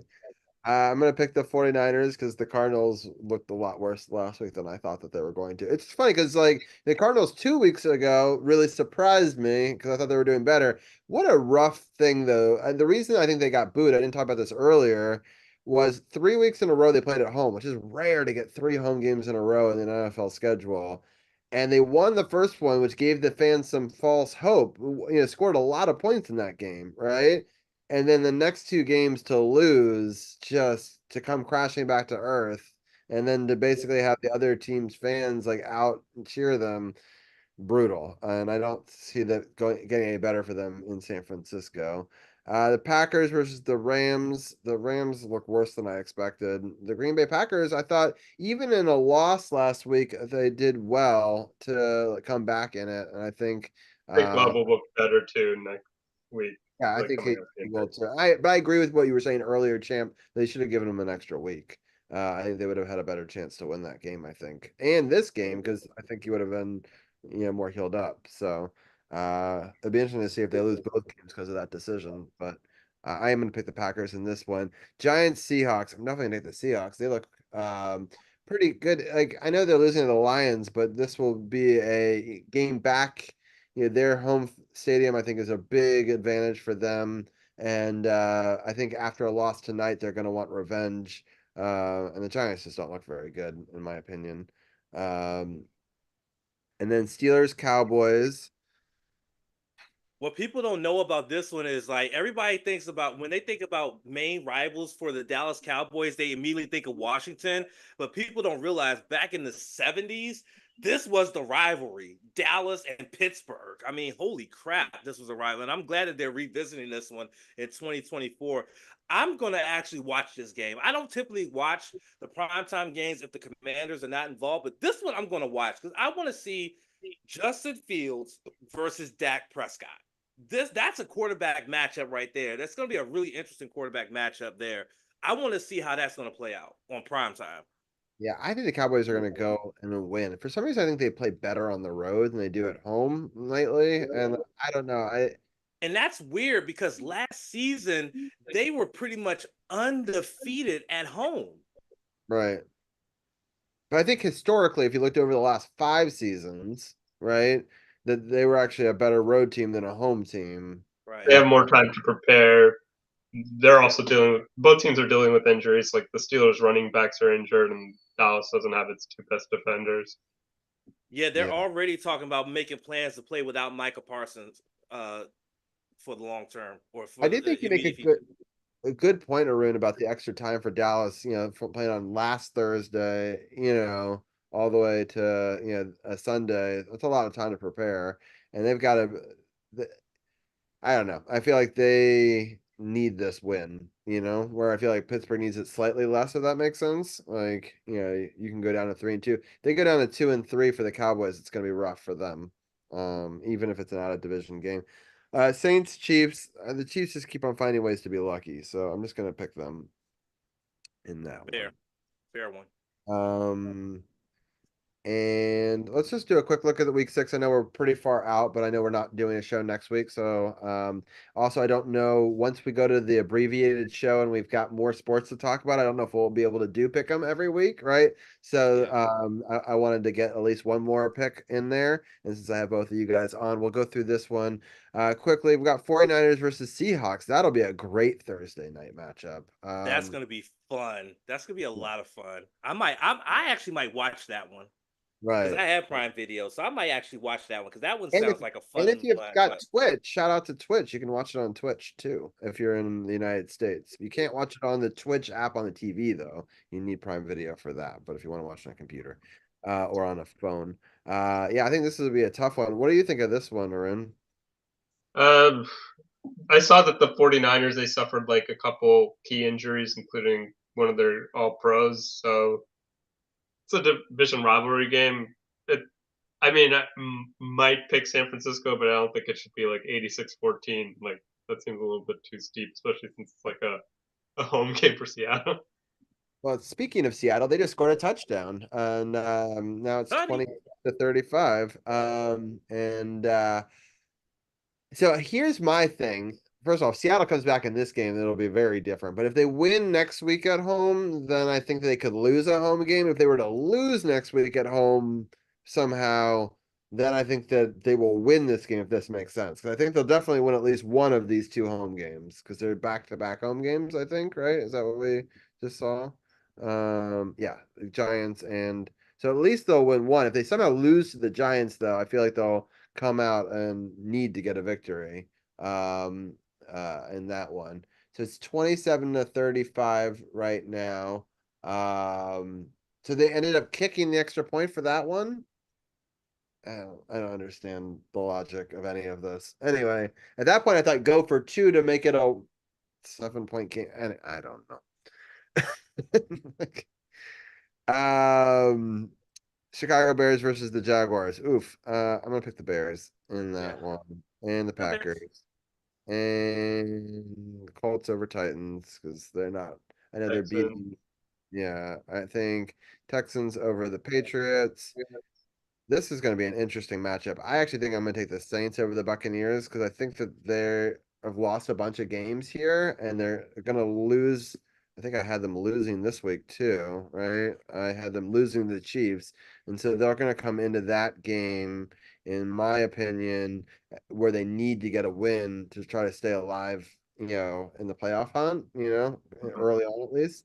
So I know Tampa Bay's looked really good, but it's such a rivalry game there. I got the Eagles over the Browns. I will definitely pick the Ravens over us. We've got the Broncos Chargers game. I don't know. I feel like maybe the mile high might make a difference for the Chargers. I don't. The Chargers are also like they had 10 points in the first quarter and didn't score the rest of the game against Kansas City. Yeah. I don't know about this game. So it's I actually want to see more from the Chargers. I don't know what to think of them. Yeah, I feel like they're overrated as hell, but and the Broncos find ways to like squeak games out they shouldn't. So I that's think what the I'm saying. problem with the Chargers though is Herbert's health. That's going to be the main issue because he's been dealing with an ankle issue, and I think that's something to keep an eye on and whatnot. And again, when it comes to Denver, Bo Nix is ass. He's so I bad. remember It's so bad. I have Broncos losing to the Raiders. I feel like I don't know. They're one of those like back and forth sort of teams. So maybe they'll win this one. I don't know. It's Steelers versus Raiders. I think that the Steelers, because I think that they're gonna lose that other game. I think that they'll come back and win this one in Vegas. I would go Raiders only because I think they'll get Devontae Adams back by then, and because he's dealing with a hamstring injury issue, and I think that if Gardner Minshew has Devontae Adams along with Brock Bowers, I think that they'll be a serious threat. Honestly, All right, I will and it's at click home. Steelers now, but if it Right? looks like he's coming back, and maybe I'll revisit this closer too. Yeah. And then Cowboys Lions. In Dallas. I don't would. know. Probably I hate Lions. it. I hate it. I hate it. But I would pick. I would pick Dallas. Because how many home games can they lose? Like I feel like they've got to win one, right? Like I'm gonna go with Dallas, but I might revisit this one as well. Falcons look much You better didn't than. make the pick though. Oh, thank you. Falcons. I'm gonna take over the Panthers. Ooh, Giants, Bengals. I hmm. Daniel Bengals. Jones fleeced the Giants. That's all I'm gonna say. I think I'm gonna go Cincinnati. I think told you every chance I get, I'm gonna remind New York Giants fans that y'all got fleeced by Daniel Jones. He's playing better than Deshaun Watson. It's true. Yeah, Cleveland did get fleeced by Deshaun Watson, or as my friend Chica and Brit Brat's community called him, Massage Watson. I like it. All right, so I'm gonna pick Cincinnati, and I'm gonna pick Buffalo. I'm picking the Jets. Yeah. Okay. I don't know. I might revisit the Bengals Giants game, but I don't know. I feel like the Giants seem worse, and it's weird because I think the Giants played us more competitively, right, than Cincinnati, but at the same time, I feel like sometimes going on the road in those sort of situations might be better for Cincinnati if they're It's gonna need because like their defense kind of slowed, as their defense was better and the Bengals defense was worse, I guess, because Washington had scored like 7 field goals, right. so it's Yeah. hard to like. I don't know. Maybe the Giants can take advantage of that bad defense, but I don't know. We'll see. I feel like Cincinnati in the middle of a season sometimes hits a stride, so it might start to hit a stride there. So Yeah, I kind of agree. yeah. So we got the Bills and the Jets. I'm gonna go with the Bills because the Jets have not shown me enough. And then so that is all of those picks. And so I'm gonna stop the screen share there. We're gonna switch to a different screen. Hold on over here. Go back to that. I'm gonna change up a couple of graphics, and we'll talk a little bit of some other sports. I'll let you guys each pick. Arun, do you wanna talk baseball with us, or do you want us to let you go? What is your pick? You talk about playoffs, right, or the Nationals, or Well, we'll talk both a little bit of Nationals and then the playoffs as well. So, I'll stick around a little bit, I guess, see if I can contribute. yeah, MLB to P. Trying to remember the command that I did, but anyway, maybe it's this. We're gonna put the Baltimore Orioles. I know that they're not gonna be the Eastern champions from. We're gonna put their logo from last year up though, because at least they made the playoffs. There's no point of putting the Nationals logo up. I do want to talk a couple of just big stories overall and the final standings in baseball for just a second, and then we'll get into the Orioles as well and the playoff matchups. So on the NL side, since that's where the Nationals sit, we lost 91 games. We won 71. We were 3-7 in our last 10. An exciting finish to how the teams got into the playoffs. So in the National League, the leaders are the Dodgers, the Phillies, and Milwaukee got the 3 division ones, and then San Diego clinched the first spot. And then there was this battle here between Arizona, Atlanta, and the Mets, where Arizona had 89 wins, and the Mets and Atlanta had 88. So if they split the games, then Arizona makes it into the playoffs. They're the defending NL champions, I'll remind you. And if if they split, then Arizona's out because they lose the tiebreaker to both Atlanta and the Mets, and they'd all have 89 wins. But if one of these two teams were to sweep today's games, because there was a 2-game set because of the hurricane between Atlanta and the Mets, so if either one swept, it would knock the other one out of the playoffs. But if they tie, go 1-1 over these doubleheader, then they knock Arizona out and they both make the playoffs, and that's exactly what happens. The Mets lost the second game, but they won the first game, and so they both make the playoffs, and Arizona is out. So That's on the NL side. On the AL side, the Yankees are the division leaders. The Cleveland, Houston, Baltimore got the first wild card spot, and then tied for the second and third. But Detroit had the tiebreaker over Kansas City in that one. And so the upcoming games tomorrow, the Royals play the Orioles in the 5-4 matchup. It's a 4:08 start on ESPN2. The Tigers play the Astros at 2:32. So that's a 6-3 matchup. The 6-3 matchup in the NL is the Mets and the Brewers. That's in Milwaukee. It's a 5:32 start on ESPN. The 2:32 is on ABC. I don't know if I said that. And then the last game is the 8:38 game on ESPN. That's the Braves versus the Padres. And we already had cell count earlier saying go Padres. And then all those teams will play again on Wednesday, with the Tigers Astros having the first game, then the Royals Orioles, then Mets Brewers, and the last one's Braves Padres. And then on Thursday, that would be game 3 if needed. Royals Orioles would be the 4:05. The Tigers Astros would be the 2:32. Braves Padres would be the 7 o'clock one, and the Mets and Brewers would be the 8:38 game.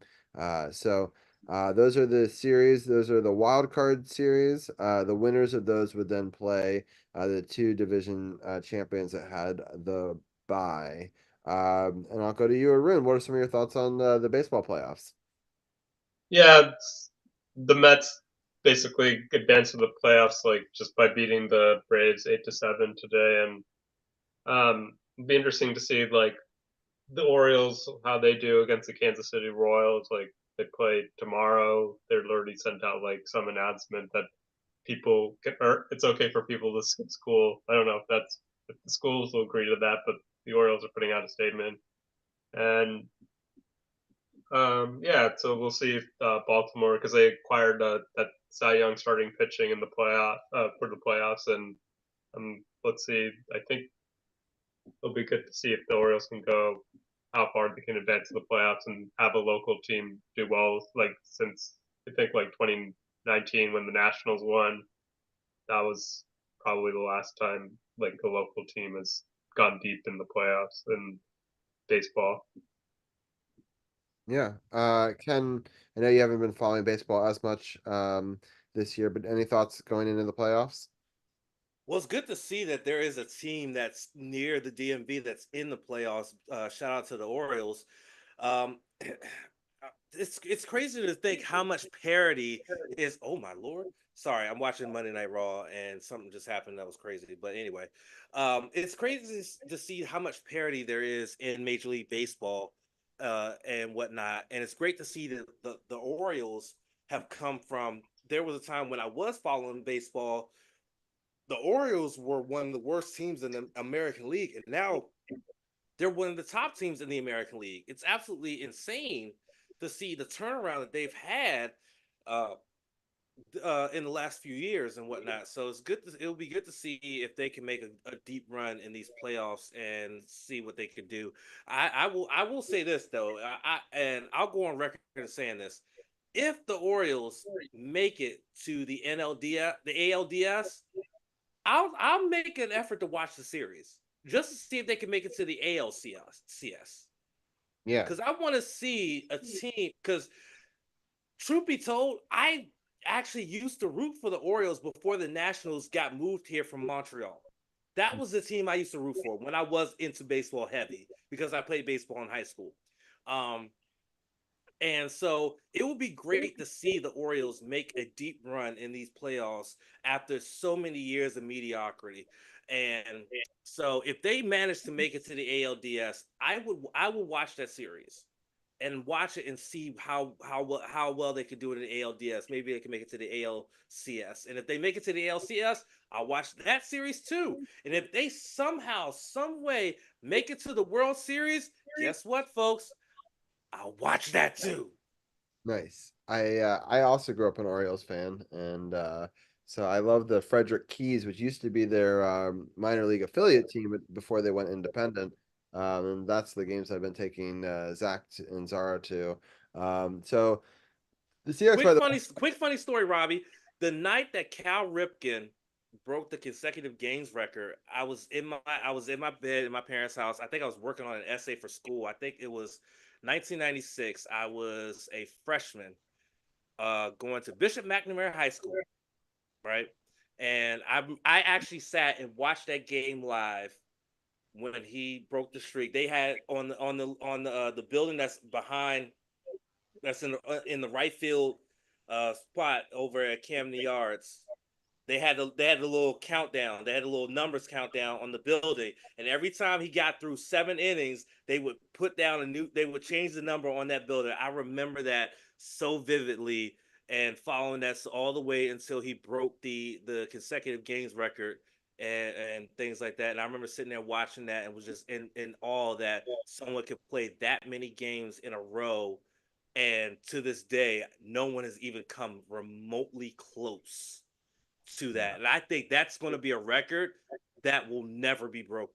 And they say records are meant to be broken, but I think that record will never be broken. No one has broken Lou Gehrig's consecutive games hitting streak. So I think that's going to be another record in the annals of Major League Baseball that will never ever be broken. Yeah, the Iron Man, the legend. I remember being a kid watching that streak as well. It was such an important time, and I I keep love. forgetting you're younger than me. I was a freshman in high school. You said I was a kid. I'm like, I keep forgetting you're younger than me. I Yeah, recorded. I have that on VHS. The Cal Ripken when he breaks the streak on VHS. It's probably on YouTube now, so it doesn't matter anymore. bring over the Jesus VHS Christ. and we can watch it here in the man cave. I still maybe.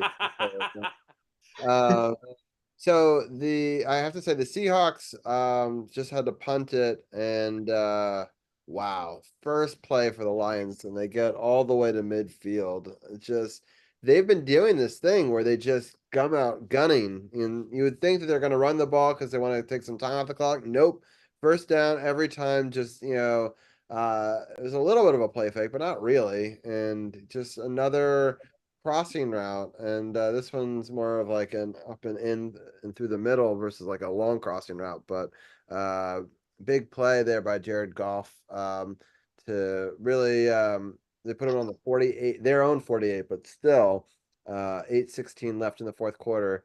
If they're able to score on this drive, it can put them in a big position here. They try to run it on second down, but are stopped at about the 50-yard line there. And Adrian in chat says the people have spoken and they want more sexy Arun. So you have a fan, Adrian. I think we all want more sexier room. There For you real. go. Thanks, Adrian. The Titans Well, are. also on Adrian too, but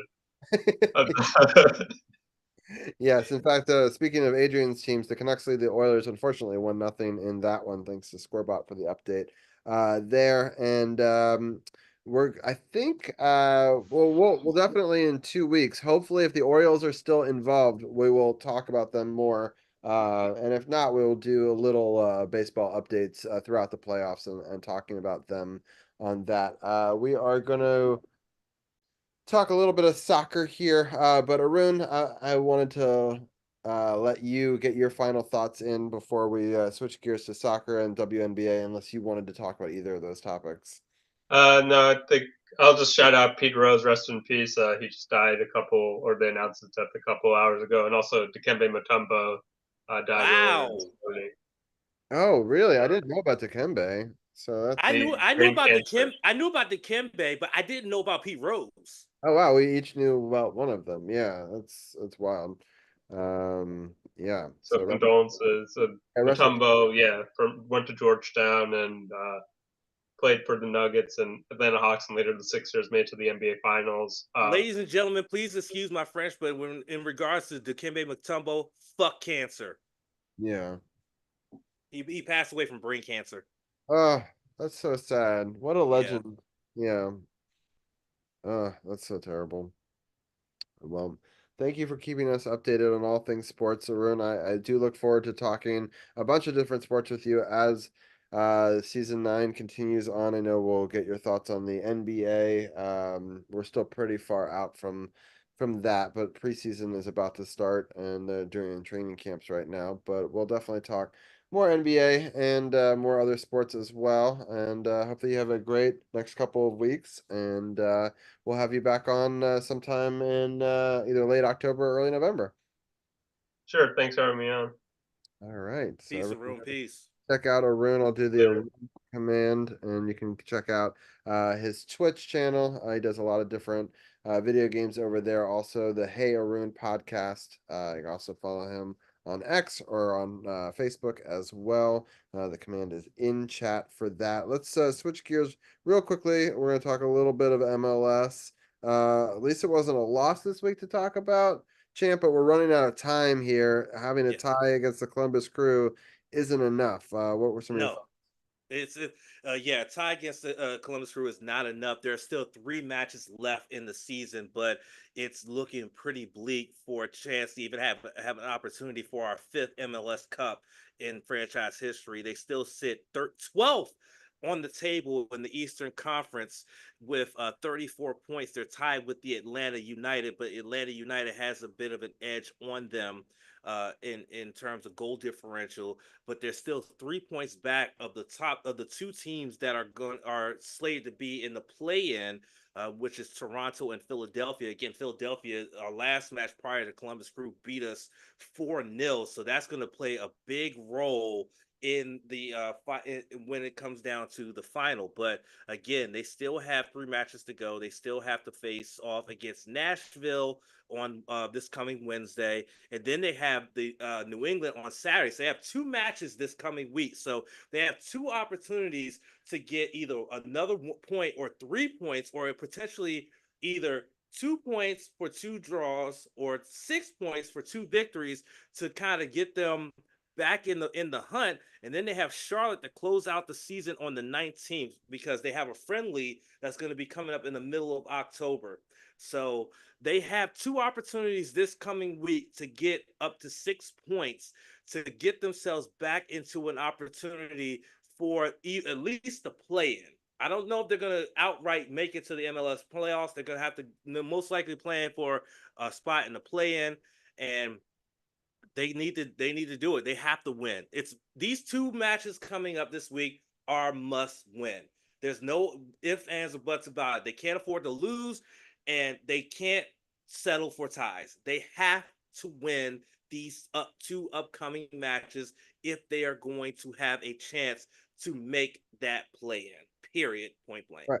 And we're the 12th place team. We're playing against the 13th and 14th place teams. So it's teams that have less wins than we do. So there's an opportunity here to do it. And you're right. That Philadelphia loss is brutal because they only have 9 wins and we have 8 wins. We both have 10 ties. So it's literally the difference in the standings is that one game. If we were able to win that game and they lost it, we would have been right there.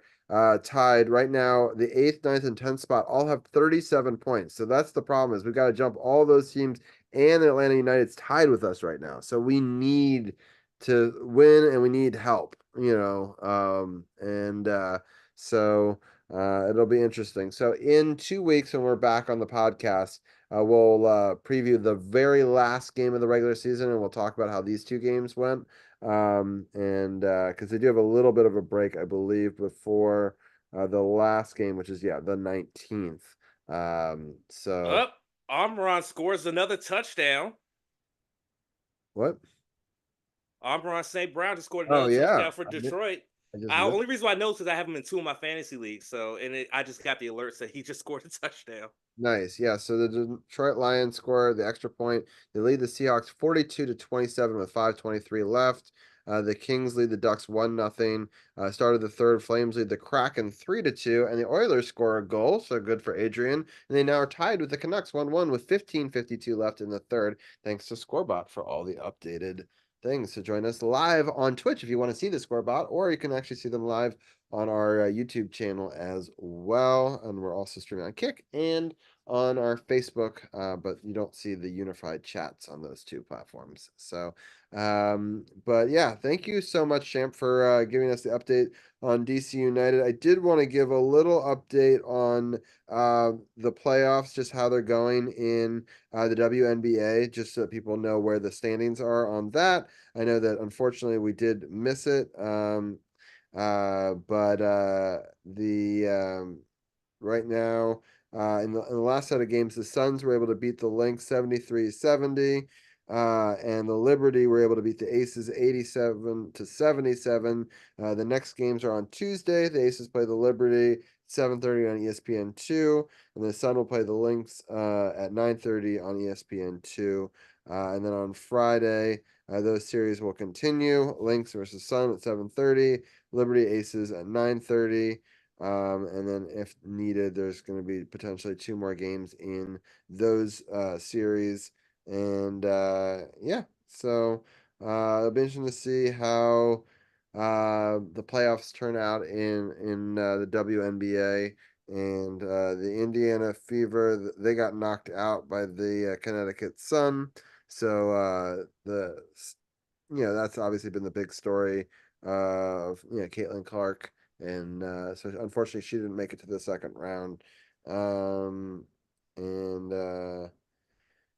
yeah, any thoughts on WNBA before we talk a little bit of wrestling?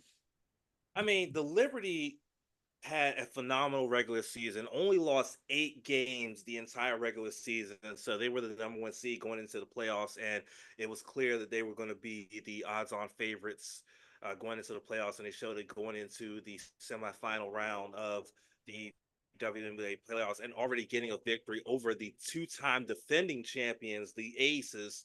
That's going to be a very interesting series to keep an eye on, because of the fact you have the best team this season against the two-time defending champions, which means that the Liberty can continue the momentum that they have built up this season. They will knock off the two-time defending champs and will be guaranteed new WNBA champions, and it could be the New York Liberty. On the other side, the Suns, um, they have a chance to really do something special as well. I think that this Final Four is going to be something really to pay attention to and see what looks to be the future when it comes to WNBA. I'm just very sad for the Mystics. I even said this again on my friend's stream earlier today to somebody who mentioned it. I said I really wish that Elena Deladon was back with the Mystics because she was the lifeline and the lifeblood of that team. She was really what made that team so good. And, as many people know, she took a step back from basketball this year.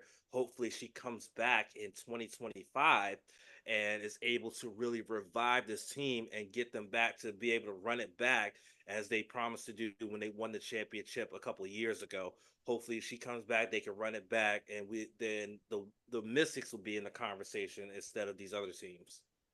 Right. I do want to give a little bit of an update on the Capitals. They're still in their preseason. And on episode 350, aka the next show in 2 weeks, we will talk about the Caps as they will have played their very first game that actually counts. They did beat Columbus tonight 3-2 in a preseason game. They had lost to them 8-4 on Friday. It was kind of a home and home. They lost to them in Washington. This game was in Columbus. That last game was delayed due to weather, so everything kind of got shifted around. Ovechkin did play in that game and scored a goal, I believe, on his first shot of the preseason. He did not play tonight, and the goals were scored by Nick Dowd with an extent, and then Tom Wilson scored in the second period after they were tied 1-1 going into the second, and Pierre-Luc Dubois scored literally in the final second of the second period at 19:59. So we had somebody score in the first minute, someone score in the last minute. That put us up 3-1. Unfortunately, Columbus did score in the third at 14:58, but we were able to hold on for the victory 3-2. We have one more preseason game. That game is against Boston on October 5th, the 5 p.m. game. That game will be in Washington. And then the regular season starts on Saturday, October 12th. I want to remind people this is the 50th season for the Washington Capitals. So they're doing a lot of pop and circumstance. There's a concert on 10/10 with Third Eye Blind, if you'd believe it, to celebrate the 50 years for the Capitals. And so those tickets are on sale right now if you like Third Eye Blind and the Capitals. Yeah, I'm excited for the season. Next In 2 weeks, we'll have the return of Gil and Anna at the first slot at 9 o'clock. We will recap this New Jersey Devils game. We'll also preview the Vegas game that's going to also be at home. It's a 3-game homestand to start the season. And then on Thursday of that same week, we'll be playing Dallas at home. Both of those will be 7 o'clock start. And then on Saturday, we'll go to New Jersey, a team that we will have just faced at home. And so we will preview those 3 games, recap the New Jersey game as well as other fun stuff celebrating 350. We'll recap the 2 football games as well. But before we go, I do want to talk about the No Spots podcast and talk about wrestling in general. So let people know kind of what happened on the big stories on Raw and SmackDown this past week. And then let us know any other big wrestling news you want to let us know about before we get out of here. Yeah, so when it comes to wrestling, Raw just had its go home show for Bad Blood, which is coming up this weekend, and something really shocking happened in the main event. I'm not going to say anything because Robbie hasn't watched it, even though I know this is going to go up after it's already been aired. But I'm telling you, it's a big shock, and you're going to be like, what the hell just happened? It's going to be awesome. And it's going to be also something that happened in that main event that I already predicted on the podcast. So you're welcome. But Raw's had his penultimate, go home show for Bad Blood. SmackDown's going to have their penultimate, their go home show this coming Friday. But one of the other big stories is coming out of New Japan. They just had their Destruction in Kobe show this past Sunday, which saw 1 of 5 championship matches have a title change. Shingo Takagi is once again the never openweight champion, defeating Hanari in a hard-hitting contest. I mean, I felt the pain that they were going through, and I've never been hit by anybody like that. But it was really good. Ryohei Oiwa, who was a former Young Lion with the Noge Dojo system, was on excursion in uh, Pro Wrestling Noah and has returned and is the newest member of TMDK, the Mighty Don't Kneel, and has already asserted himself as on his return from excursion, challenging Shingo Takagi for his never openweight championship. And by the way, the card for not only Blue Justice 14 has been made official and is on their website, but the card for King of Pro Wrestling has been made official, which includes Zack Sabre Jr. cashing in his shot for the IWGP World Heavyweight Championship after winning the G1. He will face Tetsuya Naito, who successfully defended against Great-O-Khan. We will also see Oiwa take on Takagi for the Never Openweight Championship. The intergalactic jet setters Kevin Knight and Kushida will take on Bullet Club War Dogs, Clark Connors, and Driller Maloney after Kevin Knight pinned Clark Connors here in DC at Capitol Collision about a month or so back. And so New Japan is really starting to pick things up.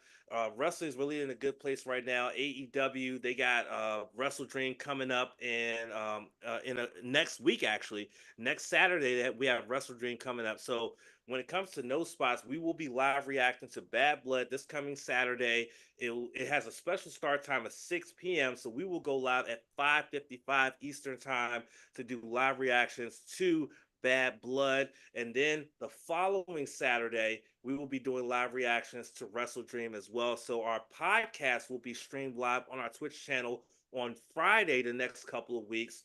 And then after Wrestle Dream, we'll be back to our regularly scheduled day and time, a Sunday at 7 p.m. So after the day games are done with football. So make sure you check us out, twitch.tv/True No Spots Pod. All right, I got a couple of questions for you. So one is, so you're talking this Friday, so you're not going to know the SmackDown results before you do the podcast this week. Is that right? Exactly.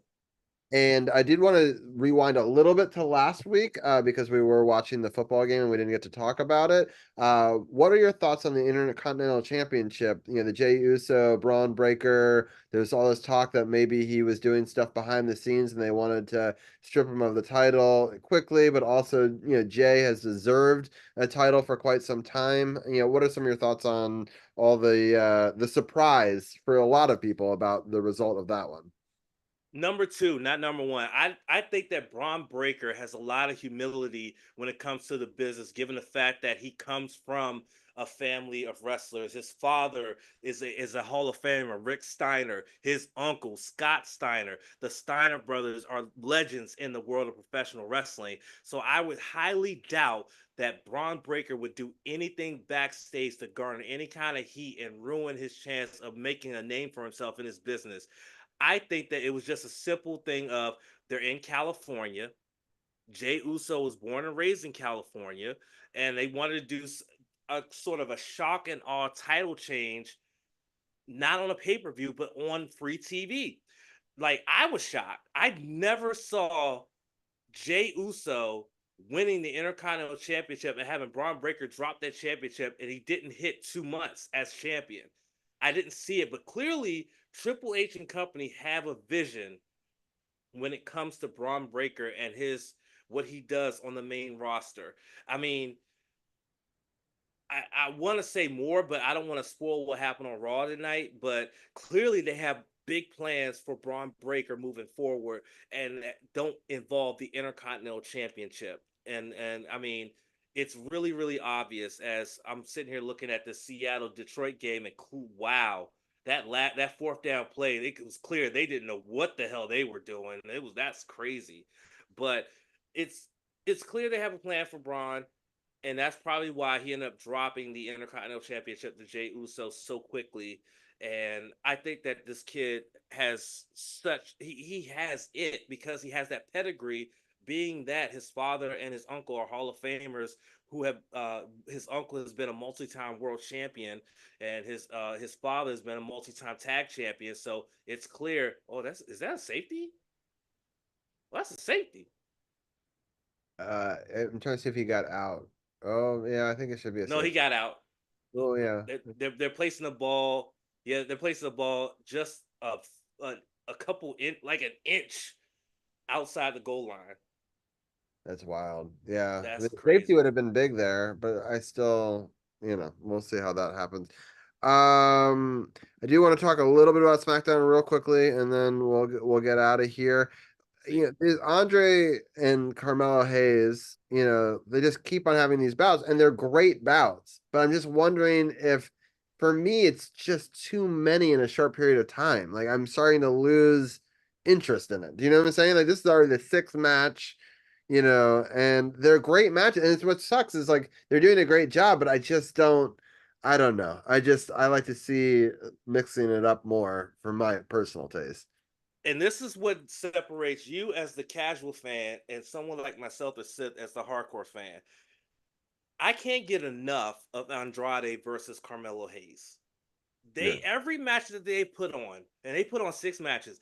Every match, and I said this on episode 259 of the podcast that we put out on Monday. This rivalry has been absolutely amazing because every match they put on has been absolutely phenomenal. Even one match they put on was for a shot to be number one contender for the United States Championship, which Andrade won and ended up getting that shot at LA Knight, which ended up being a victory for LA Knight. But then this one right here ended up being marred by LA Knight getting involved because of the fact Carmelo Hayes attacked LA Knight backstage at SmackDown, and LA Knight wanted his revenge at the very wrong time. So I cannot wait for their seventh match because I'm pretty sure they're going to throw out some really crazy stuff and really go balls to the wall. And it's great because, again, Andrade is someone who was grossly misused under the previous regime when he was in WWE before he decided to leave and go to AEW and somewhat reinvent himself, which he has done. And now he's back in WWE with his reinvention of himself, and and they almost kind of dropped the ball on him on his return, but they've kind of picked it back up and ran with it.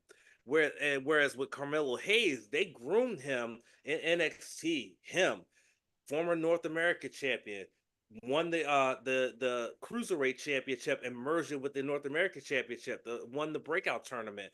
Former NXT champion. The guy has it, and when you put both of those, there was a replay review and they called safety. Yeah, because he didn't get it completely out. Oh wow, that's huge. But back to what I was saying.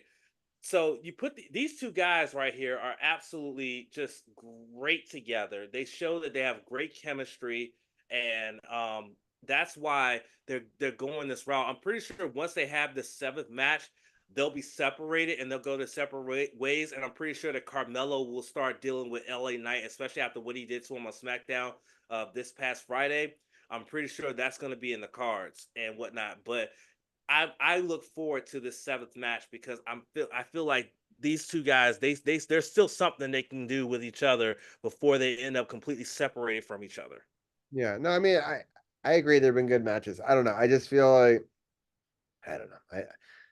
Here's the thing. Here's the thing, I Robbie. Here's thought the thing, I Robbie. thought that the fifth one was going to be the best of five, and now we're at best of seven, and I'm like, is it going to be best of nine now? Like, Here's the thing, Robbie. Back in the early 2000s, like on SmackDown, they Booker T actually did not one but two best of seven series. One with John Cena, and then the other one with Chris Benoit. And both of those series were absolutely awesome. And that's something that we lack in professional wrestling is that whole hey, you have a rival, have seven matches and see who's the better wrestler, and that's something that I haven't seen in wrestling in a very very long time, and that's why I'm so excited about this one because I remember those two best of seven series that Booker T put on with both Cena and with Benoit, because they were so compelling, they were so mesmerizing, and you knew that they were gonna go seven matches. You knew that it wasn't gonna be a clean sweep. It wasn't go. Oh my goodness. Never mind. oh, But it's a it wasn't whole. gonna be a clean sweep. It wasn't gonna go. Someone's gonna win one match, and the other's gonna win four. It was gonna go the full seven, but you knew that that each match was not gonna look and feel the same. And that's what you get from this series with Andrade and Carmelo Hayes. Each match doesn't look or feel the same. And again, it's a missing art in professional wrestling, long-term rivalries with this type of thing you have. So that's what makes me excited about this, and that's why I'm on board for a seventh match. Yeah, no, I mean, I think you've convinced me that maybe I don't know. I guess I'm so used to different things popping up in different storylines, and I didn't feel like it was. But it's fine. It's not a storyline that needs to be like pushed in a certain direction ultimately. So Most modern wrestling fans are used to a rivalry being a three match sort of thing, right, and then it's yeah, done. Whereas again, a seven match thing, you get more, you can get more out of it, and it's more long term. And that way, you really build not only build up the story itself, but you also build up the individuals that are involved in it. And then because it's a seven match type of thing, you get more elements involved into it, like of course, LA Knight and the United States Championship. And so that's what makes this rivalry so special and so good is because you could add different elements to it. yeah, for sure. Um, so the safety was good. They're trying to get down the field. They're still down 13 points. It's uh gonna be tough to. There's a There he minute. goes. Um, but yeah, you're a little bit behind me. It's funny because I have it on ESPN and ABC are both airing it, and I'm like one's 15 seconds ahead of the other. It's kind of funny. But I think that we've talked enough sports for tonight, and I think that we will continue the conversation in 2 weeks. But I hope that Bad Blood is awesome, and that you guys have an awesome stream.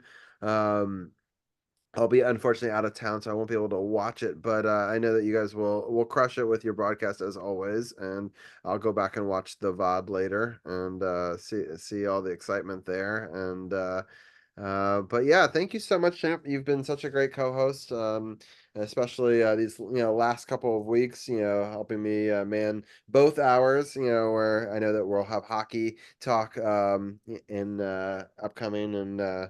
Yeah, I'm not gonna lie. I'm dreading when we return in a couple weeks, and I'm relegated to the second hour when I know I got to be up at like 8:40, like 8:30 But I the mean, look next at us right morning. now. We're still up at 11:20, regardless if you were there hour one or not. So I don't know if Yeah, you're true. more asleep right now than you were. We were just doing more segments.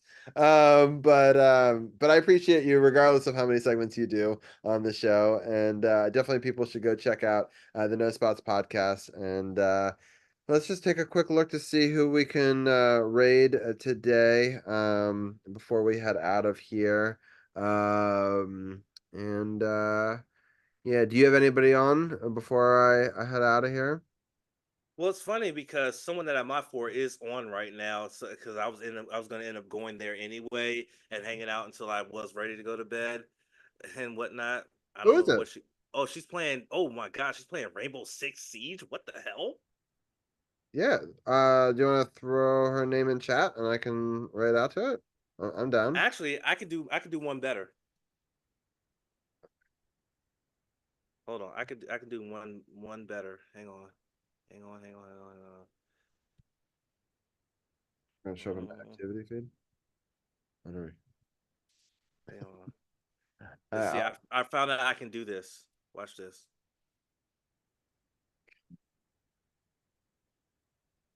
Oh, it didn't work. Oh shit. oh, 'cause I don't know if you're an editor of my channel. Are you trying to raid for me? Yeah. I don't think you're an editor. I can make you an editor, but I don't. Just drop the name in chat. I will. I'll do it. And but I appreciate it. That's very nice of you. Yeah, because I don't think I've ever. I don't know if I've made anybody an editor of this channel. All right, but let's do a who is real quickly there, and then we're gonna do a raid, and then we're gonna do a raid calls and sub Yeah, raid calls. she's really awesome. She lives in Canada, and she plays a lot of shooter games. She's mostly into Apex, Call of Duty. Though I'm really shocked she's playing Rainbow Six. That's really cool. So I really want to see that. So make sure y'all show her some love. She's really really awesome, and she cusses like a sailor, but she's really cool. Nice.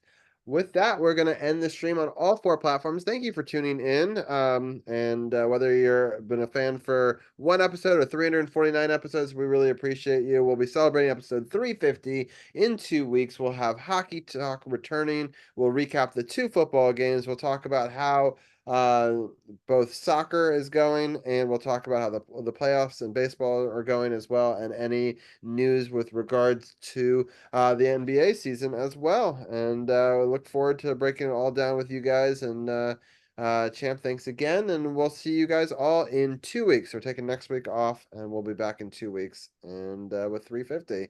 Thank you guys again. Have a great night. Well, again.